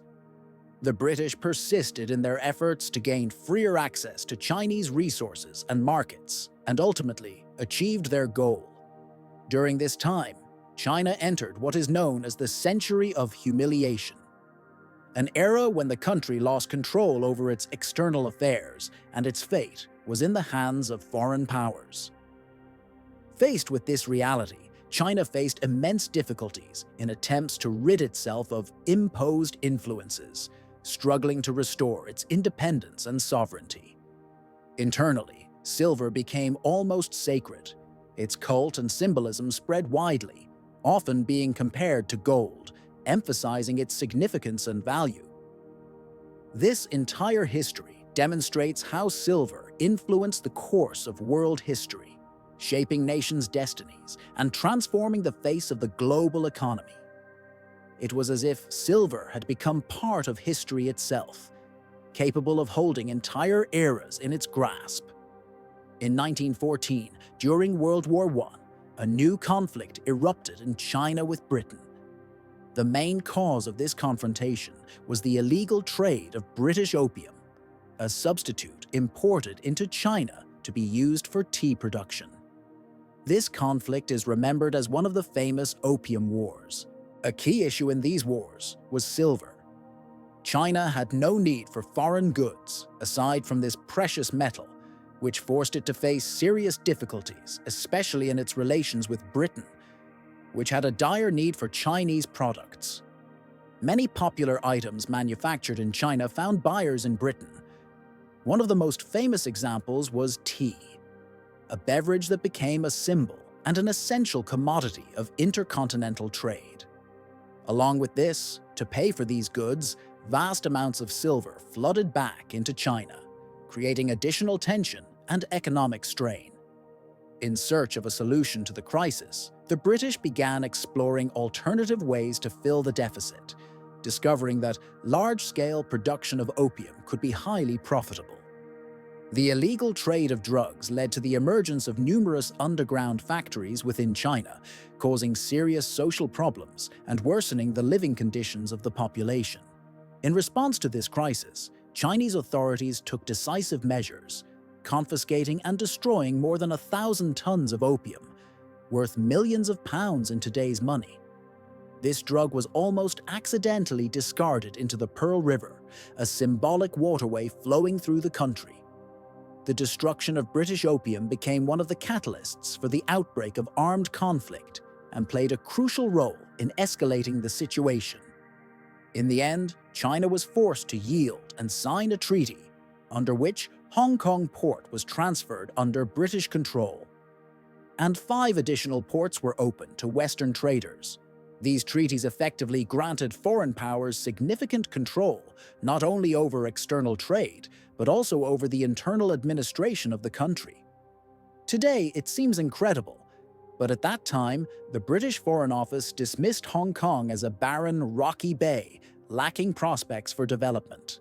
Nonetheless, the British trading elite saw in this deep-water port a unique opportunity, perfectly suited for free trade without interference from the Chinese government. This was how the situation arose that forever changed history, paving the way for Western imperialist ambitions and securing European and American presence in one of the most strategic points of ancient China.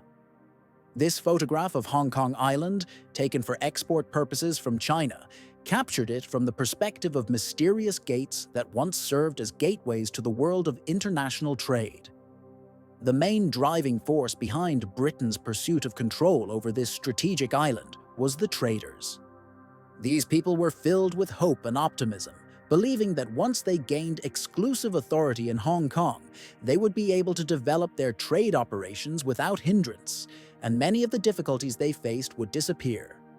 After Hong Kong became a British territory, Western merchants and entrepreneurs began to penetrate local life, incorporating elements of their culture into the once exclusively Chinese port. British colonial style appeared on the streets, and signs of colonial life quickly spread everywhere.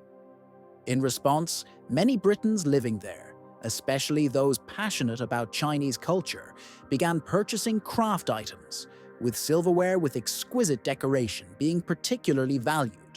Today, such items are exhibited by leading London dealers specializing in Chinese export silver. Men and women eagerly sought to bring tea sets from China home, and there was no shortage of choices. Everyone wanted to bring a piece of the East into their home. At the same time, among these finds was silver that held not only cultural value, but also historical significance, possibly from distant eras of the Three Kingdoms or large-scale battles. Such items with clear inscriptions and engravings allow tracing their origins, sometimes even to the first owners, and often to records that document how these objects changed hands, becoming trophies or commemorative items. For example, among the exhibits is a cup awarded to the winner of one of the Cannon regattas in 1850. Among these names is that of Augustin Horta Jr., the nephew of a participant in the opium trade associated with those dark times. However, China's defeat in the Opium Wars and the loss of sovereignty dealt a severe blow to the national consciousness. Many believe that the roots of this conflict went deep into a clash of worldviews. One side was guided by the principles of traditional Chinese court etiquette, considering that China itself was at the center of ethics and morality, and that foreigners arriving in the country should adhere to its strict rules and customs. At the same time, new forces emerged, associated with the growth of British capitalism and imperialist ambitions. Britain was becoming an increasingly influential power, less insular and more outward-looking. Its focus was on expanding markets and maximizing the utilization of its capital investments abroad. China, with a population of over 30 million and closed internal trade portals, became a particularly attractive territory. However, following the First Opium War, British exports to China remained low. The primary reason was not the quality of English goods, such as Yorkshire and Schofer cutlery, but the existing Chinese trade barriers. The British believed that the main restrictions were imposed by Chinese authorities and demanded the opening of more ports to expand their trade opportunities. There were already 5 such ports, Shanghai, Qingdao, and others, but the British sought even greater success. They were especially eager to gain access to trading centers along the Yu River, such as Wuhan and Hanyang, as well as to expand their activities further north in the country. For this reason, Britain looked for an excuse to redeploy its warships off the Chinese coast and make demands.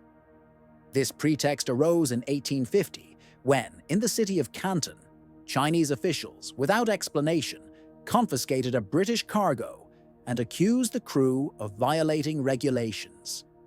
This time, the conflict went beyond a mere unilateral dispute. Other Western powers, seeing an opportunity to profit from the situation, decided to join the Anglo-Chinese confrontation. As a result, some great empires united in a common effort to expand their influence and seize Chinese territories, clearly indicating a true clash of interests and the search for new spheres of expansion. When British forces began their expansion, the French also entered the stage, seeking to enlarge their territories but distancing themselves from the process and participating in the overall offensive. Meanwhile, Russia, actively expanding its imperial borders, did not want to stay on the sidelines and sought to strengthen its position. It can be said that the Second Opium War was one of the vivid manifestations of how European and Western countries sharply increased their influence in China, aiming to conquer new lands and expand their colonies.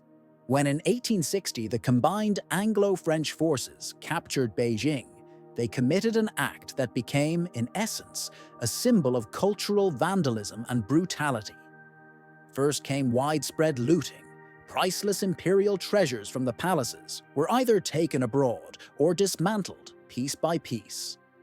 Then, shortly afterward, French and British troops set fire to the famous Summer Palace, one of the most magnificent and richly designed architectural complexes of its time, filled with unique artifacts, ancient books, and artworks. This grand complex, a symbol of Chinese culture and authority, was engulfed in flames, which burned for 3 days straight.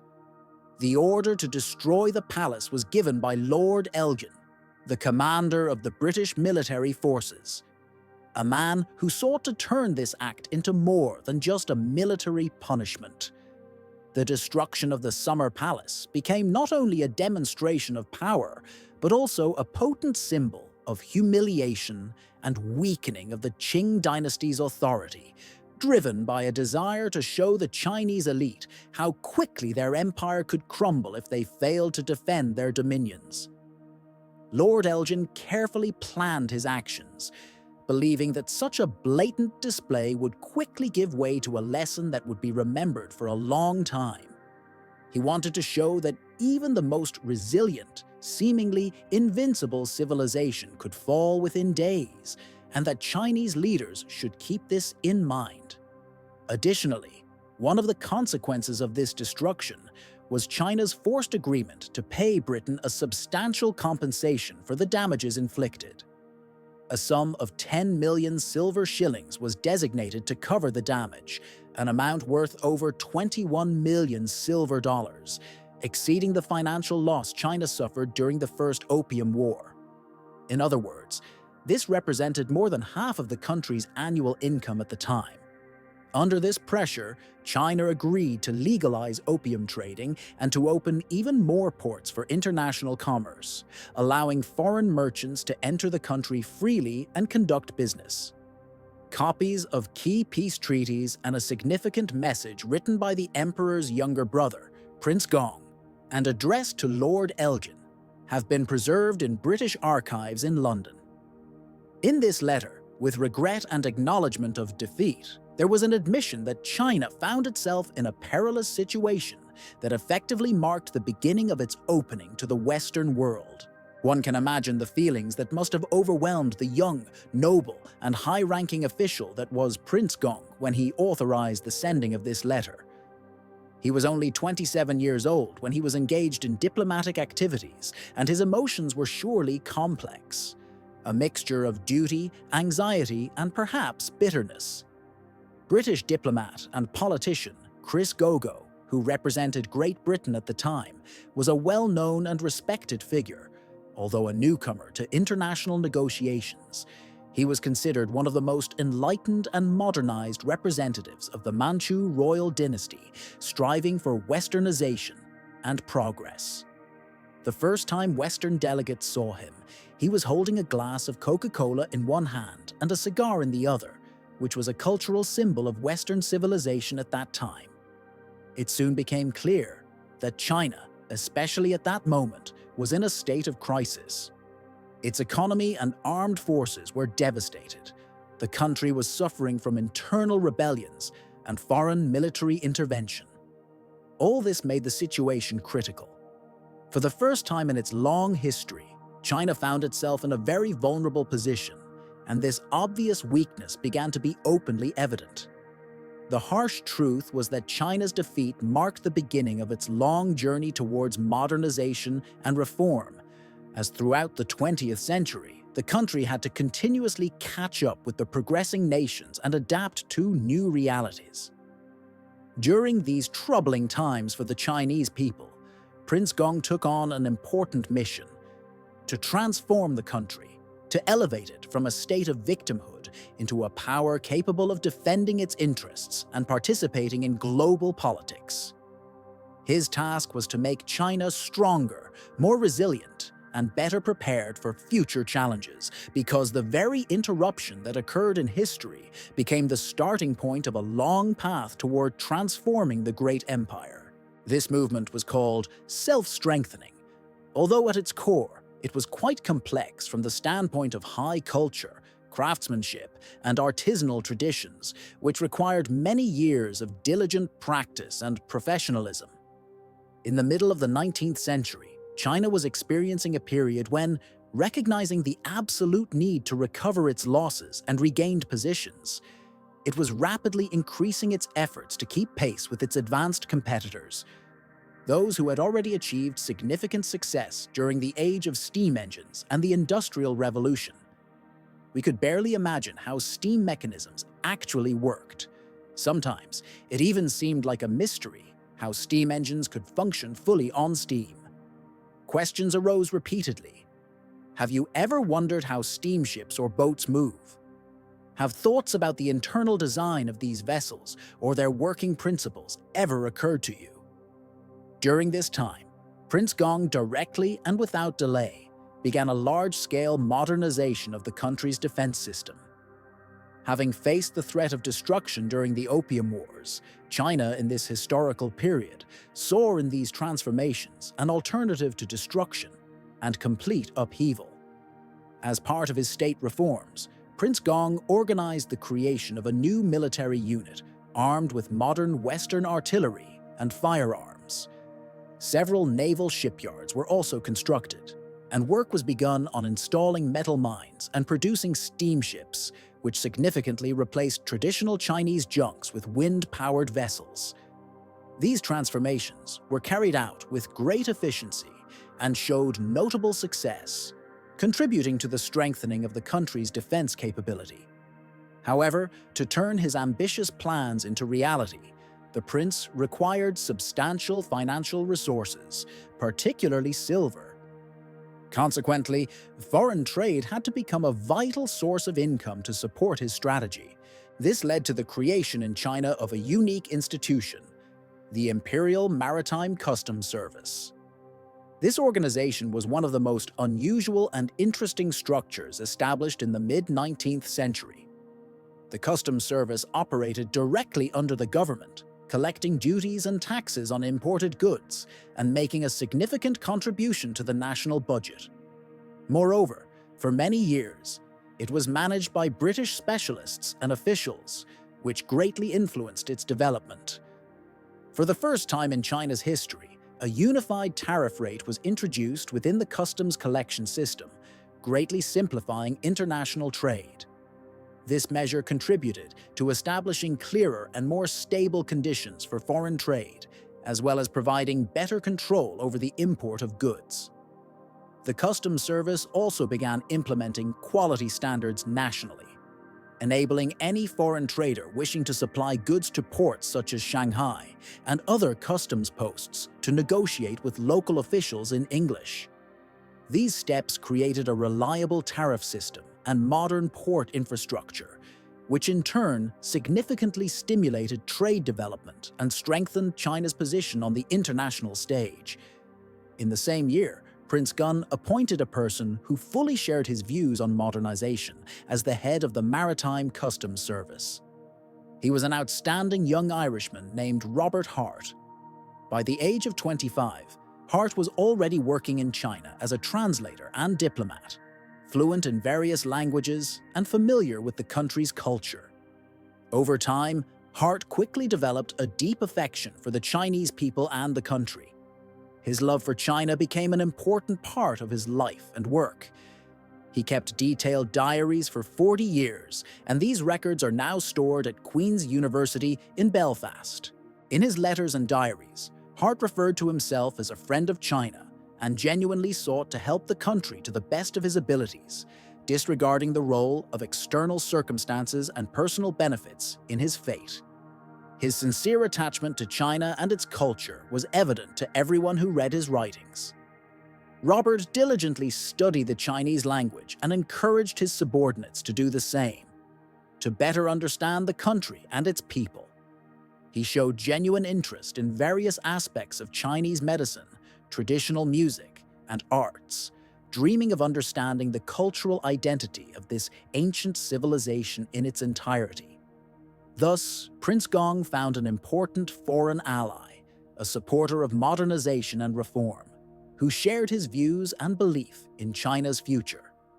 All these people were full of energy and determination to make their country more prosperous, strong, and free, believing in the possibility of transforming China into a modern and independent state. The prince described his homeland as the heart of a great empire and saw it as a sincere friend deserving attention and respect. He placed particular importance on the development of maritime communications and infrastructure, establishing a maritime customs office that not only generated significant revenue, but also played a vital role in the overall progress of the state. Additionally, this customs office served as a powerful tool for coastal development. With the installation of lighthouses and other navigational aids, it greatly facilitated seafaring, increasing the safety of travel and trade caravans. The prince also initiated the construction of 2 special buildings, each of which held unique significance for the country. The first was the customs post in Urumqi, located in the heart of Central Asia. This customs station is renowned for being the most remote sea customs office in the world, farthest from the ocean, which underscores the strategic depth and foresight involved in organizing control points in distant regions. The second key facility was the customs in Yonk, in Tibet, which was recognized as the highest maritime customs in the world, situated at a considerable distance from the ocean, at a high altitude, creating special conditions for personnel work and border control. For the Qing dynasty, such remote and unique customs stations became a symbol of its authority and territorial integrity, reinforcing the idea of the emperor's dominance over the extensive borders of the country. It was remarkable how wisely the maritime customs served as an effective means of tax collection and border control. Around 30 to 50% of all revenues directed into China's treasury came precisely from seaports. As a result of strict and systematic management, the income from maritime customs grew over 20 years, from 8 million silver taels per year to more than 14 million, which at modern exchange rates amounts to over $1 billion. By 1893, the maritime customs accounted for 1/5 of all government revenue and became a key financial pillar for the government. This was due to the conscientious work of its staff, who demonstrated minimal corruption, and because the system operated much more efficiently than other departments. Foreign trade significantly increased thanks to the recently opened ports under international agreements. The export of silver began to pick up again, which contributed to an influx of foreign currency and strengthened China's position in the global market. However, despite these positive shifts, the country remained dependent on silver, which imposed certain limitations on further development. After the discovery of large gold deposits in America and Australia, most leading nations abandoned the silver standard and shifted to using gold as the basis of their monetary systems. During this period of global transition, China continued to cling to silver, considering it purer and more in line with national tradition. Nevertheless, this stubbornness made the country increasingly vulnerable and lagging behind other nations developing according to modern standards. Most Western countries quickly adapted to the new realities, and their economies based on the gold standard began to significantly surpass China, which had long adhered to the silver system. As a result, the need for reforms to strengthen the state and elevate it to the level of leading world powers became evident. However, these initiatives faced fierce resistance from an influential figure, Cixi, a woman who, in the late 19th century, wielded power and influence over the imperial court through her authority over the young emperor Guangxu. Empress Dowager Cixi was one of the most prominent and controversial figures in modern Chinese history. Her activities were conservative in nature, and she firmly believed in the necessity of restoring strong monarchical authority, strengthening the imperial throne, and preserving traditional values. In her efforts to maintain control, she employed a harsh and ruthless tactics, persecuting and executing some of the most prominent reformers attempting to modernize the country. These measures only underscored how deeply her policies were rooted in the desire to preserve the status quo and resist changes that could weaken the imperial throne and diminish her own power. Empress Dowager Cixi invested significant resources into reconstructing the imperial palace, updating its interior and exterior, which, according to some historians, could have been better used more efficiently. Many believed it would have been more prudent to invest these resources in strengthening national defense, modernizing the army and navy to ensure security and counter external threats. However, her dominance in court circles and personal influence over the emperor obstructed the progress of ongoing reforms. Ultimately, the internal power struggle, resistance to change, and ideological conservatism slowed China's development during a critical period in its history, leaving the country far from the modern global level. During the same period, when one empire was located beyond the East China Sea, facing threats from the West, another neighboring empire was experiencing its own crisis. Unlike China, which had long sought ways and means to correct its mistakes, Japan took a completely different course. The country did not limit itself to efforts to fix internal shortcomings, but decisively carried out a grand modernization of its economy, armed forces, legal system, and government structure. Over approximately 20 years, the Japanese implemented radical transformations. They revised their laws, drastically reformed their army, adopted a new constitution, and established a modern educational system that trained a new elite for the country.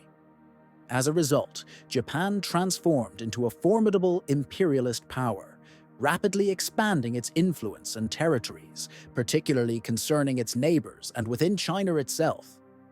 This shift towards expansion became a hallmark of Japanese policy, reflecting a determined desire to conquer new lands and strengthen its power, competing with Western powers.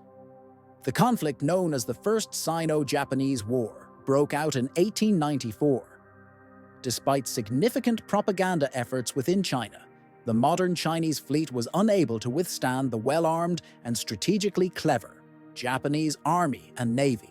China found itself in a state of shocking defeat, realizing how easily it had been overcome by its formerly weak and dependent neighbor, whose military strength had rapidly grown. As a result of this war, China lost further territory, ceding control of Korea and Taiwan to Japan. Moreover, China was compelled to pay more than 200 million silver coins in war reparations, a sum nearly 4 times its annual income. This blow became a powerful motivator for the Japanese state, which, unexpectedly for many, acquired substantial financial resources that allowed it to rise to the level of major world powers. These funds served as the foundation for developing a domestic economy focused on gold enrichment and expanding its international influence. For China, however, this was a true humiliation. Paying such a large sum had serious consequences. The reparations constituted a significant portion of the imperial treasury's budget, making it virtually impossible to fulfill these obligations. As a result, the Chinese government was forced to take out large loans to pay off mounting debts, and this debt burden continually increased. Overall, China's financial system, based on traditional institutions, could not handle such a scale of debt.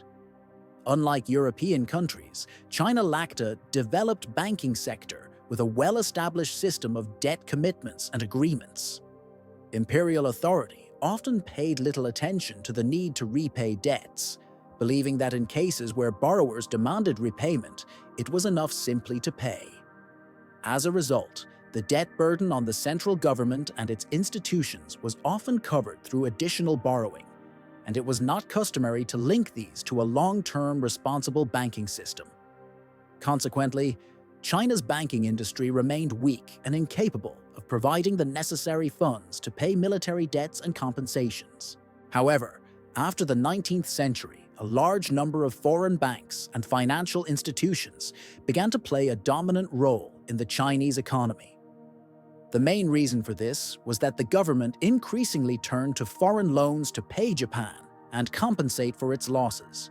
For example, to settle obligations with foreign organizations, Chinese authorities turned to institutions like Haig. The leadership of these foreign companies proved to be critically important, as the Chinese government was obliged to pay off its debts to them annually. The growth of foreign influence on China's internal politics and economy caused growing discontent among the population and contributed to the emergence of numerous anti-people sentiments and unrest. Just 2 years after the end of the war with Japan, a powerful anti-Western movement erupted in the country. Its participants, known as Boxers, or by the popular nickname, fighters practicing martial arts, resisted foreign influence and occupation structures, provoking widespread dissatisfaction and disturbances. At that time, the Chinese people, driven by national pride and confidence in their invincibility, saw themselves as immune to foreign bullets and believed that the entire world had turned upside down due to the invasion of foreign ideas, foreign things, and even foreign buildings. During this period, slogans about restoring ancient traditions, returning to original values, and punishing foreigners became widespread and resonated even within the very heart of the imperial court. The ideal vision of restoring the might of the Jing, a symbol of China's strength and power, as well as the idea of completely eradicating foreign influence so that the country could once again become a united and undefeated state, gained popularity. These ideas spread widely and were embraced not only by the common people, but also by the upper echelons of power. In June 1900, the Empress, a member of the Qing dynasty, made a crucial decision that ultimately led to the near-total destruction of the empire. It was then that a decision was made, unleashing a series of catastrophic consequences for China. At that time, attitudes toward foreigners were uniformly hostile. They spanned all layers of society.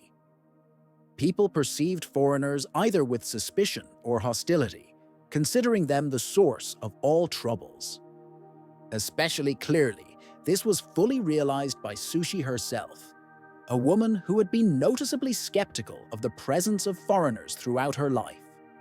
In the year 21 of the New Era, in the year 20 of the New Age, an event occurred. Sorsei, taking advantage of the difficult situation, supported the Box supporters' uprising, a secret movement aimed against foreign invasion. He declared war on all powers linked to foreign forces and decided to oppose China to the modern world. However, in less than 2 months, an allied military coalition consisting of British, French, German, American, and Japanese troops reached the occupied Beijing and suppressed the uprising. After this, the event faced even more severe consequences. In addition to the military losses previously inflicted by Japan, the Chinese government was ordered to pay a huge indemnity, a fine of 40,050,000 silver taels, which at the time would be roughly equivalent to around 3 billion modern dollars. This amount was approximately distributed among each of the country's 450 million inhabitants. The treasury departments of the Qing dynasty did not even come close to possessing such a sum, creating the most serious threat for China in its 2,000-year history. Many Chinese officials and experts foresaw that the country could face the danger of disappearing as a sovereign state. They spoke of and understood this. The danger was indeed looming, and it could destroy many foundations of national identity. The British, who had recently conquered India, feared that something similar could happen to China. During these tense days of negotiations, Chinese leaders and diplomats clearly realized that their country was on the brink of a precipice.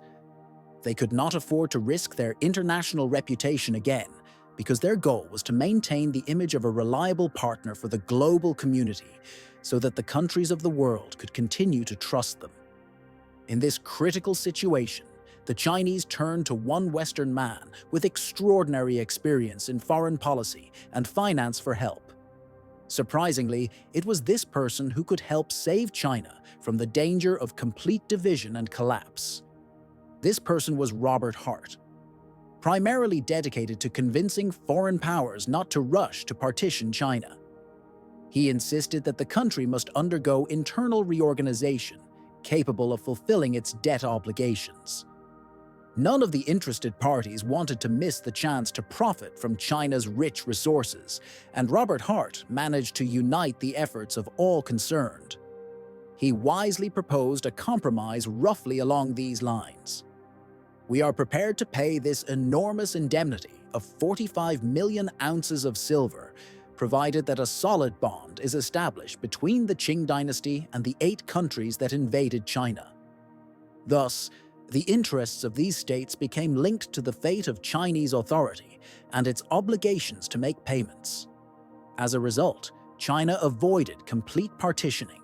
However, nearly all of its national revenues came under the control of foreign states, which forcibly collected military reparations and compensation for the Boxer Rebellion. These payments had a devastating impact on the entire country.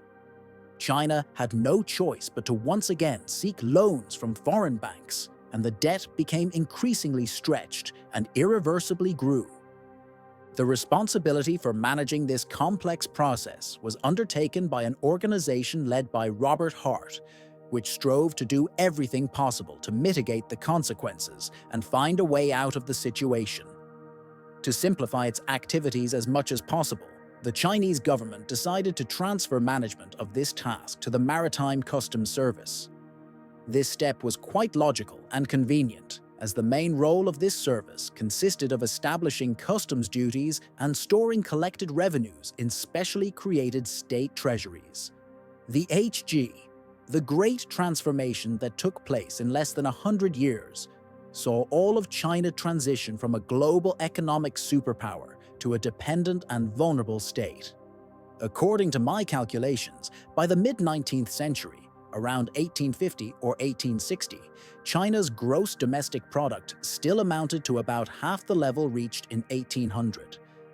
In the early 19th century, China accounted for approximately 30% of the world's gross domestic product. However, by the end of the century, this figure had fallen to just 6%. Such dynamics indicated both a significant relative and an absolute decline in the standard of living of the population.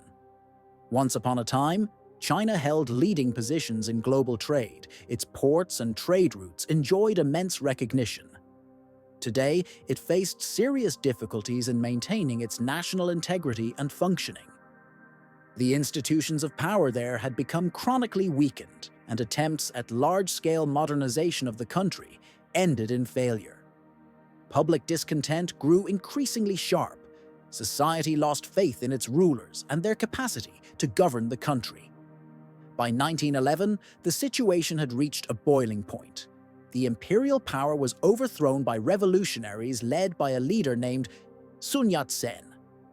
The significance of silver, which once made China the wealthiest country in the world, had a destructive impact on the Qing and Ming dynasties. It can be confidently stated that silver was the currency upon which the country's well-being largely depended, a fact confirmed by the complex and multifaceted relationship China had with this metal over more than 2.5 centuries. Despite the revolutionary events, problems related to silver did not completely disappear. Military leaders, having seized control over certain regions, began managing finances independently, introducing their own silver coins, which complicated the country's economic situation. As a result of the civil war that broke out in some provinces, payments were often made in silver, which negatively affected an already weakened economy. China, struggling with resource shortages, found it even more difficult to operate. Each military leader controlled one or more provinces and minted their own silver coins, sometimes creating numerous types of such coins. This resembled the situation with the American quarter, featuring George Washington's portrait, which circulated in several variants simultaneously. Such management of the silver currency led to the disappearance of a unified standard, causing confusion and making it difficult for citizens to distinguish between genuine and counterfeit coins. The silver situation in China became increasingly complicated and chaotic. Nonetheless, despite all crises and internal upheavals, a city on the coast remained as a symbol of peace and stability in the country. This was Shanghai, a legendary Eastern trading hub and one of the largest seaports in the world, which continued to maintain its importance. For many centuries, this city served as a vital trade center, its history also filled with dramatic, sometimes pivotal events.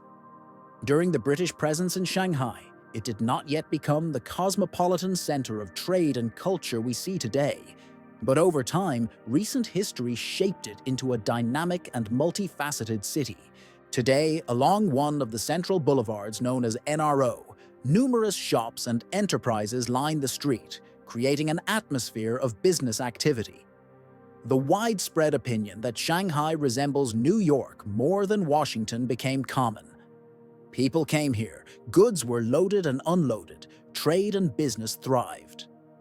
In the 1920s, the port reached its peak, becoming the wealthiest and most prosperous port city in China, with international trade bringing significant benefits and revenue to the Maritime Customs Service itself.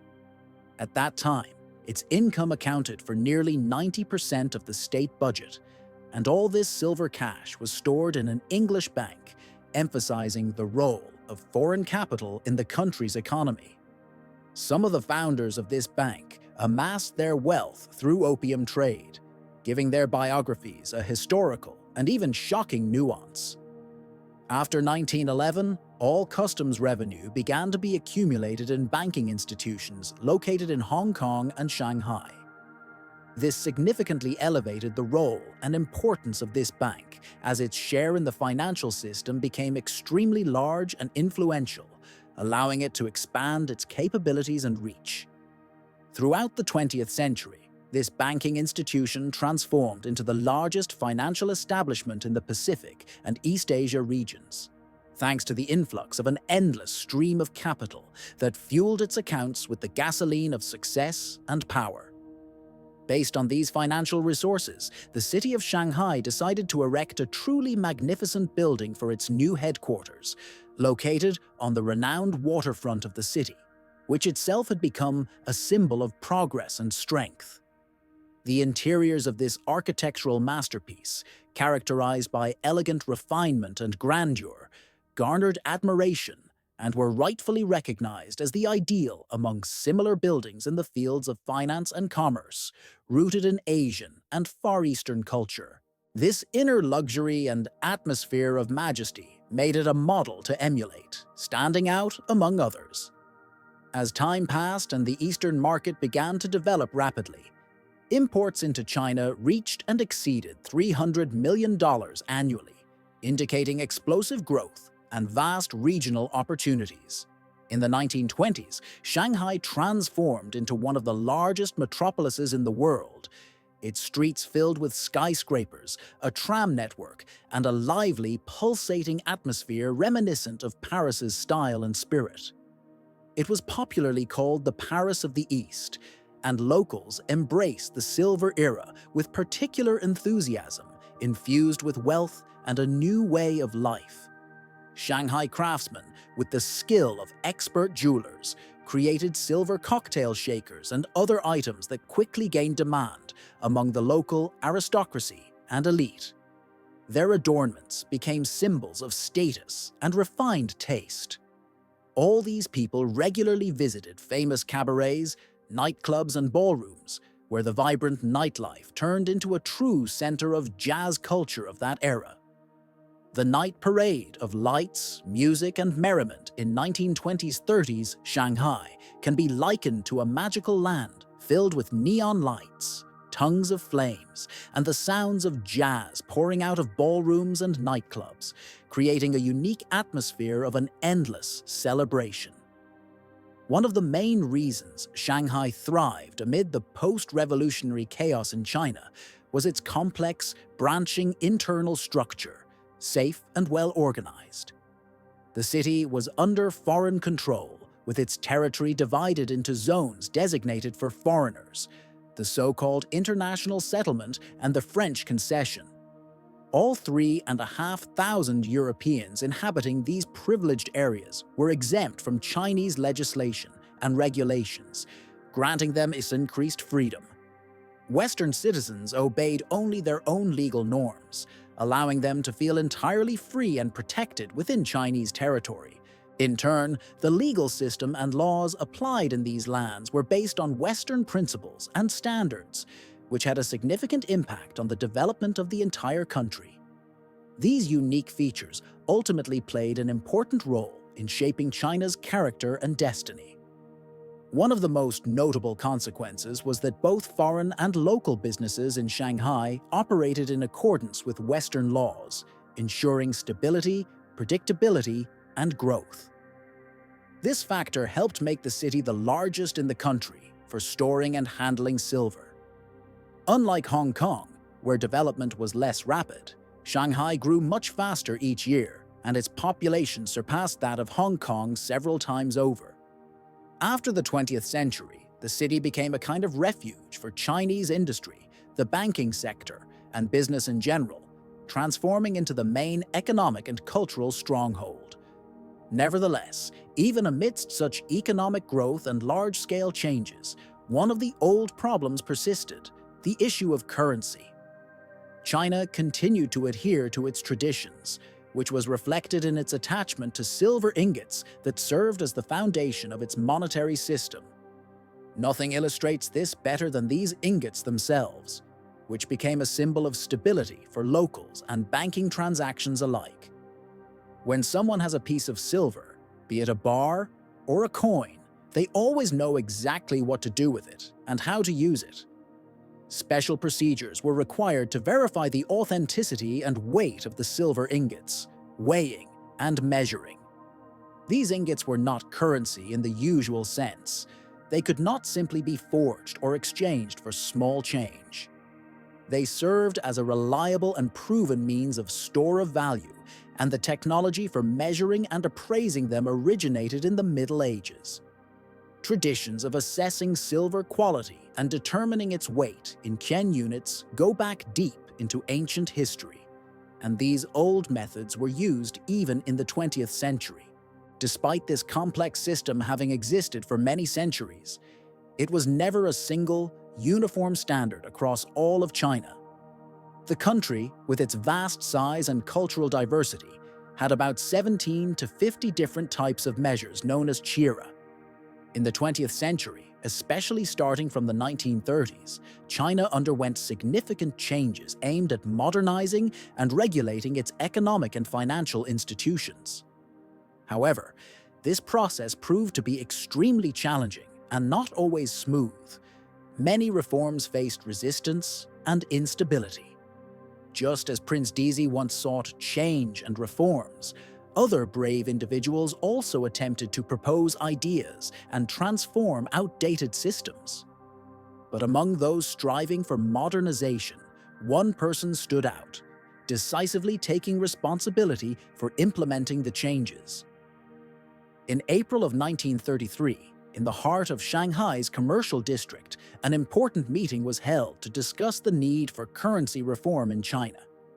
The initiator of this significant gathering was a man named TV, an individual with a clear vision for the future and a firm desire to change the outdated institutions. Among them, the centuries-old silver coin system stood out, which for a long time had served as the foundation of the national economy. TV came from a prominent family in Republican China.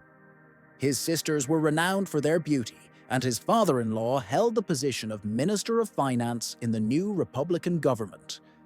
The meeting took place in the hall of the Chamber of Commerce, where he proposed a radical overhaul of the country's monetary system. His idea was to abandon the familiar silver tael, a universal currency used by the Chinese people for centuries, and replace it with a modern standard in the form of unified minted silver coins, thereby eliminating outdated and inefficient forms of calculation. His plan was met with widespread approval from progressives, but also faced serious resistance. Especially strong opposition came from local bankers who gathered in these halls almost daily. Their meetings took place in a small inner garden behind the temple of the city god. Precisely there, in the area around the old Shanghai Center, was the key source of power that determined the region's fate. Despite active opposition from both local and foreign financial entities, TV managed to secure the support of all progressive forces. Ultimately, he gained agreement and backing not only within China, but also abroad. From contemporary international banking institutions and financial organizations interested in stabilizing and developing the Chinese economy. The result of this complex process was the abolition of the 20th century silver dollar, a bold and decisive step toward economic reform. In its place appeared a new silver dollar with the portrait of China's first president, Sun Yat-sen, on the front and a sailing boat on the back, symbolizing a century of trade, prosperity, and connections with the maritime world. This reform resonated worldwide. Its success became a topic of discussion in leading foreign magazines such as Fortune and Time, where TV was dubbed a financial genius, comparable to renowned American reformers. In his honor, an invitation was even extended for him to speak on a US radio program via live broadcast on NBC, where he emphasized the importance of strong ties between America and China. He reminded that many prominent American families had traded with China for many years and that millions of people on both sides had long been connected through trade networks. At a time when trust and mutual respect were the foundation of business relationships, millions of dollars changed hands without any written records or formal documents. A vivid testament to the importance of maintaining trust and respect in commercial dealings. Thanks to this reform, China finally adopted a simple and clear unified silver currency, marking a significant milestone in their economic history. However, as often happens with major reforms in history, new obstacles suddenly arose on the path to success. Soon, the global financial crisis engulfing the capitalist world called into question many achievements, including this Chinese experiment. The Great Depression, which struck the world market, also heavily impacted China. Yet strangely enough, amidst this deep crisis, the use of silver began to provide the country with unexpected, sometimes even unforeseen benefits, as it helped stabilize domestic currency markets and maintained some level of financial independence. In the early 1930s, the global economy faced a severe crisis triggered by the stock market crash of 1929.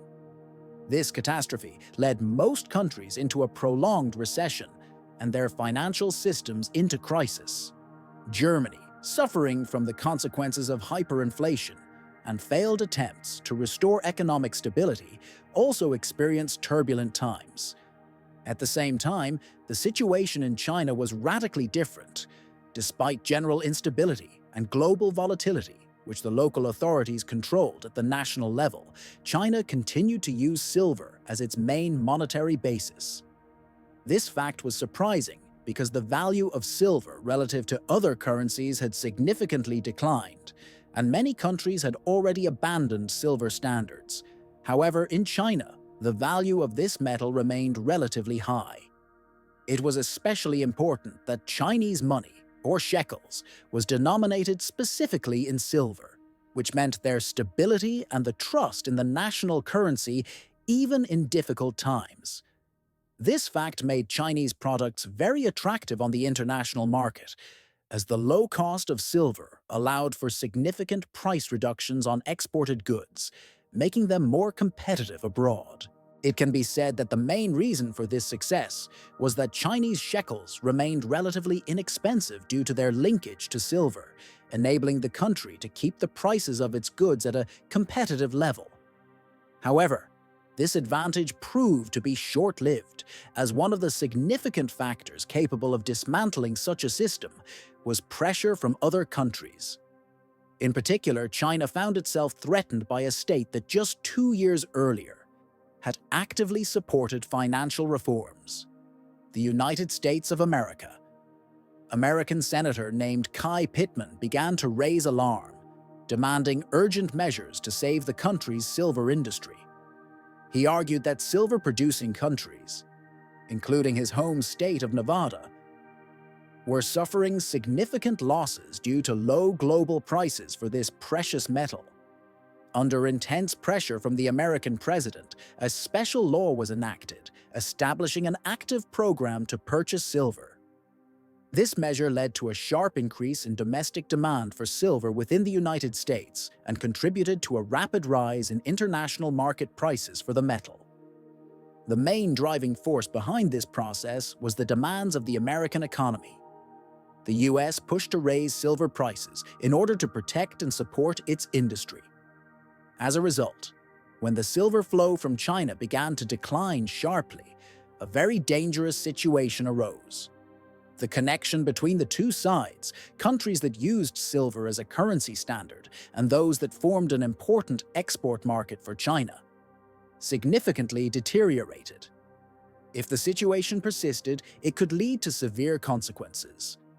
Banks suffered from collapse, the country experienced a shortage of credit resources, and industry, agriculture, and trade began to face serious difficulties related to inflation and price instability.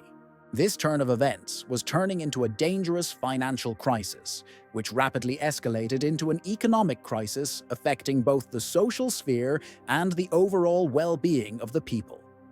As a result, Chinese authorities had to seriously consider implementing large-scale monetary reforms to reduce their dependence on silver and regain control over the national currency.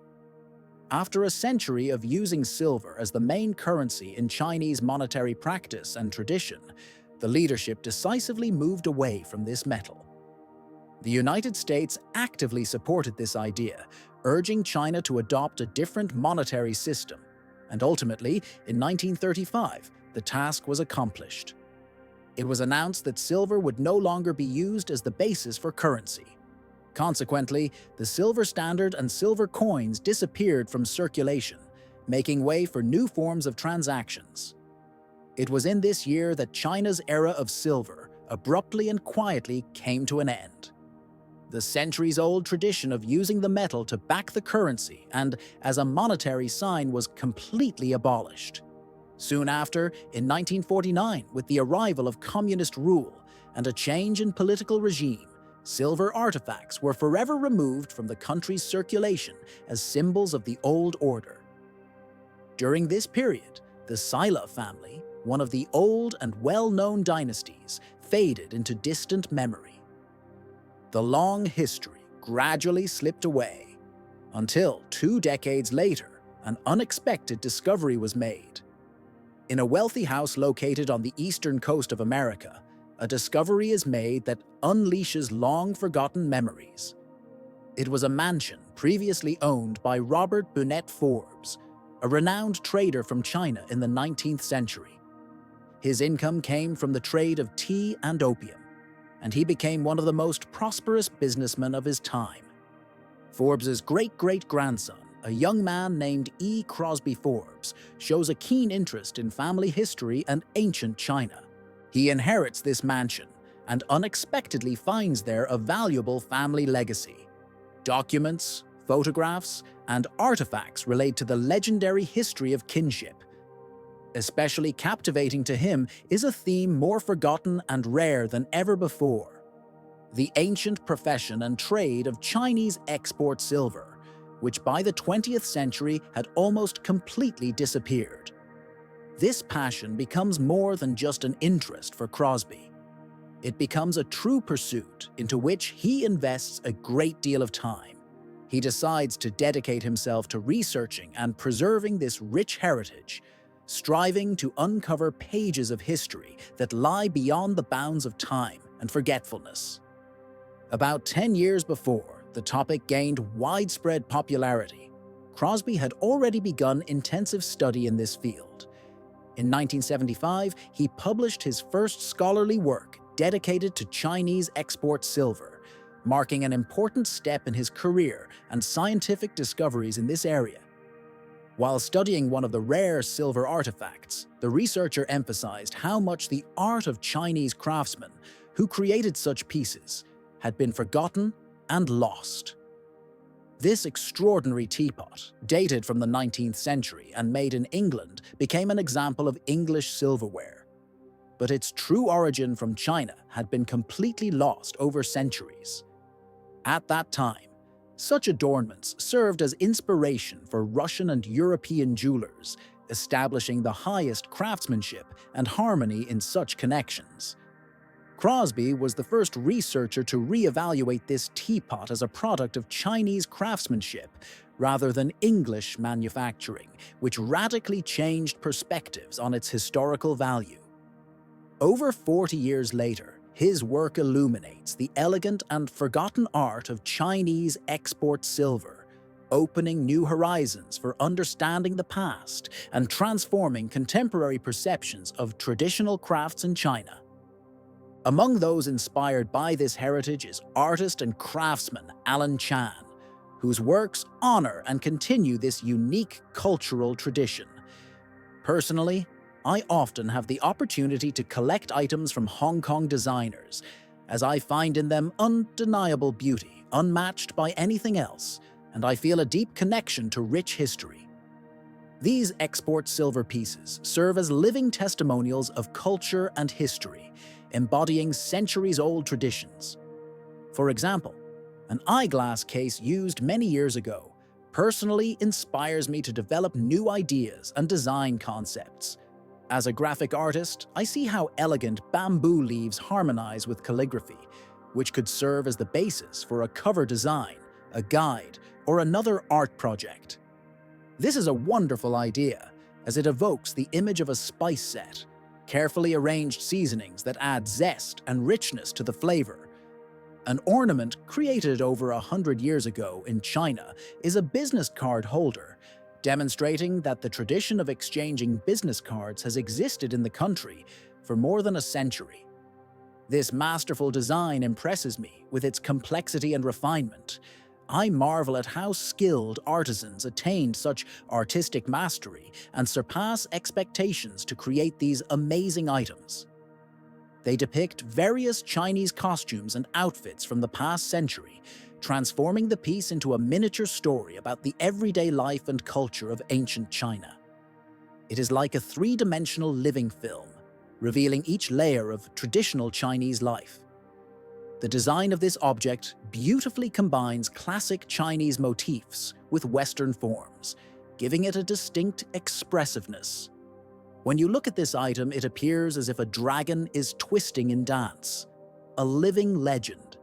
Such beauty and craftsmanship inspire full admiration, creating the feeling that you are looking into a mirror of the past, recognizing yourself in an era where every element held its special significance. It's no wonder that for over a century, this item has become a symbol of China's economic strength and cultural wealth.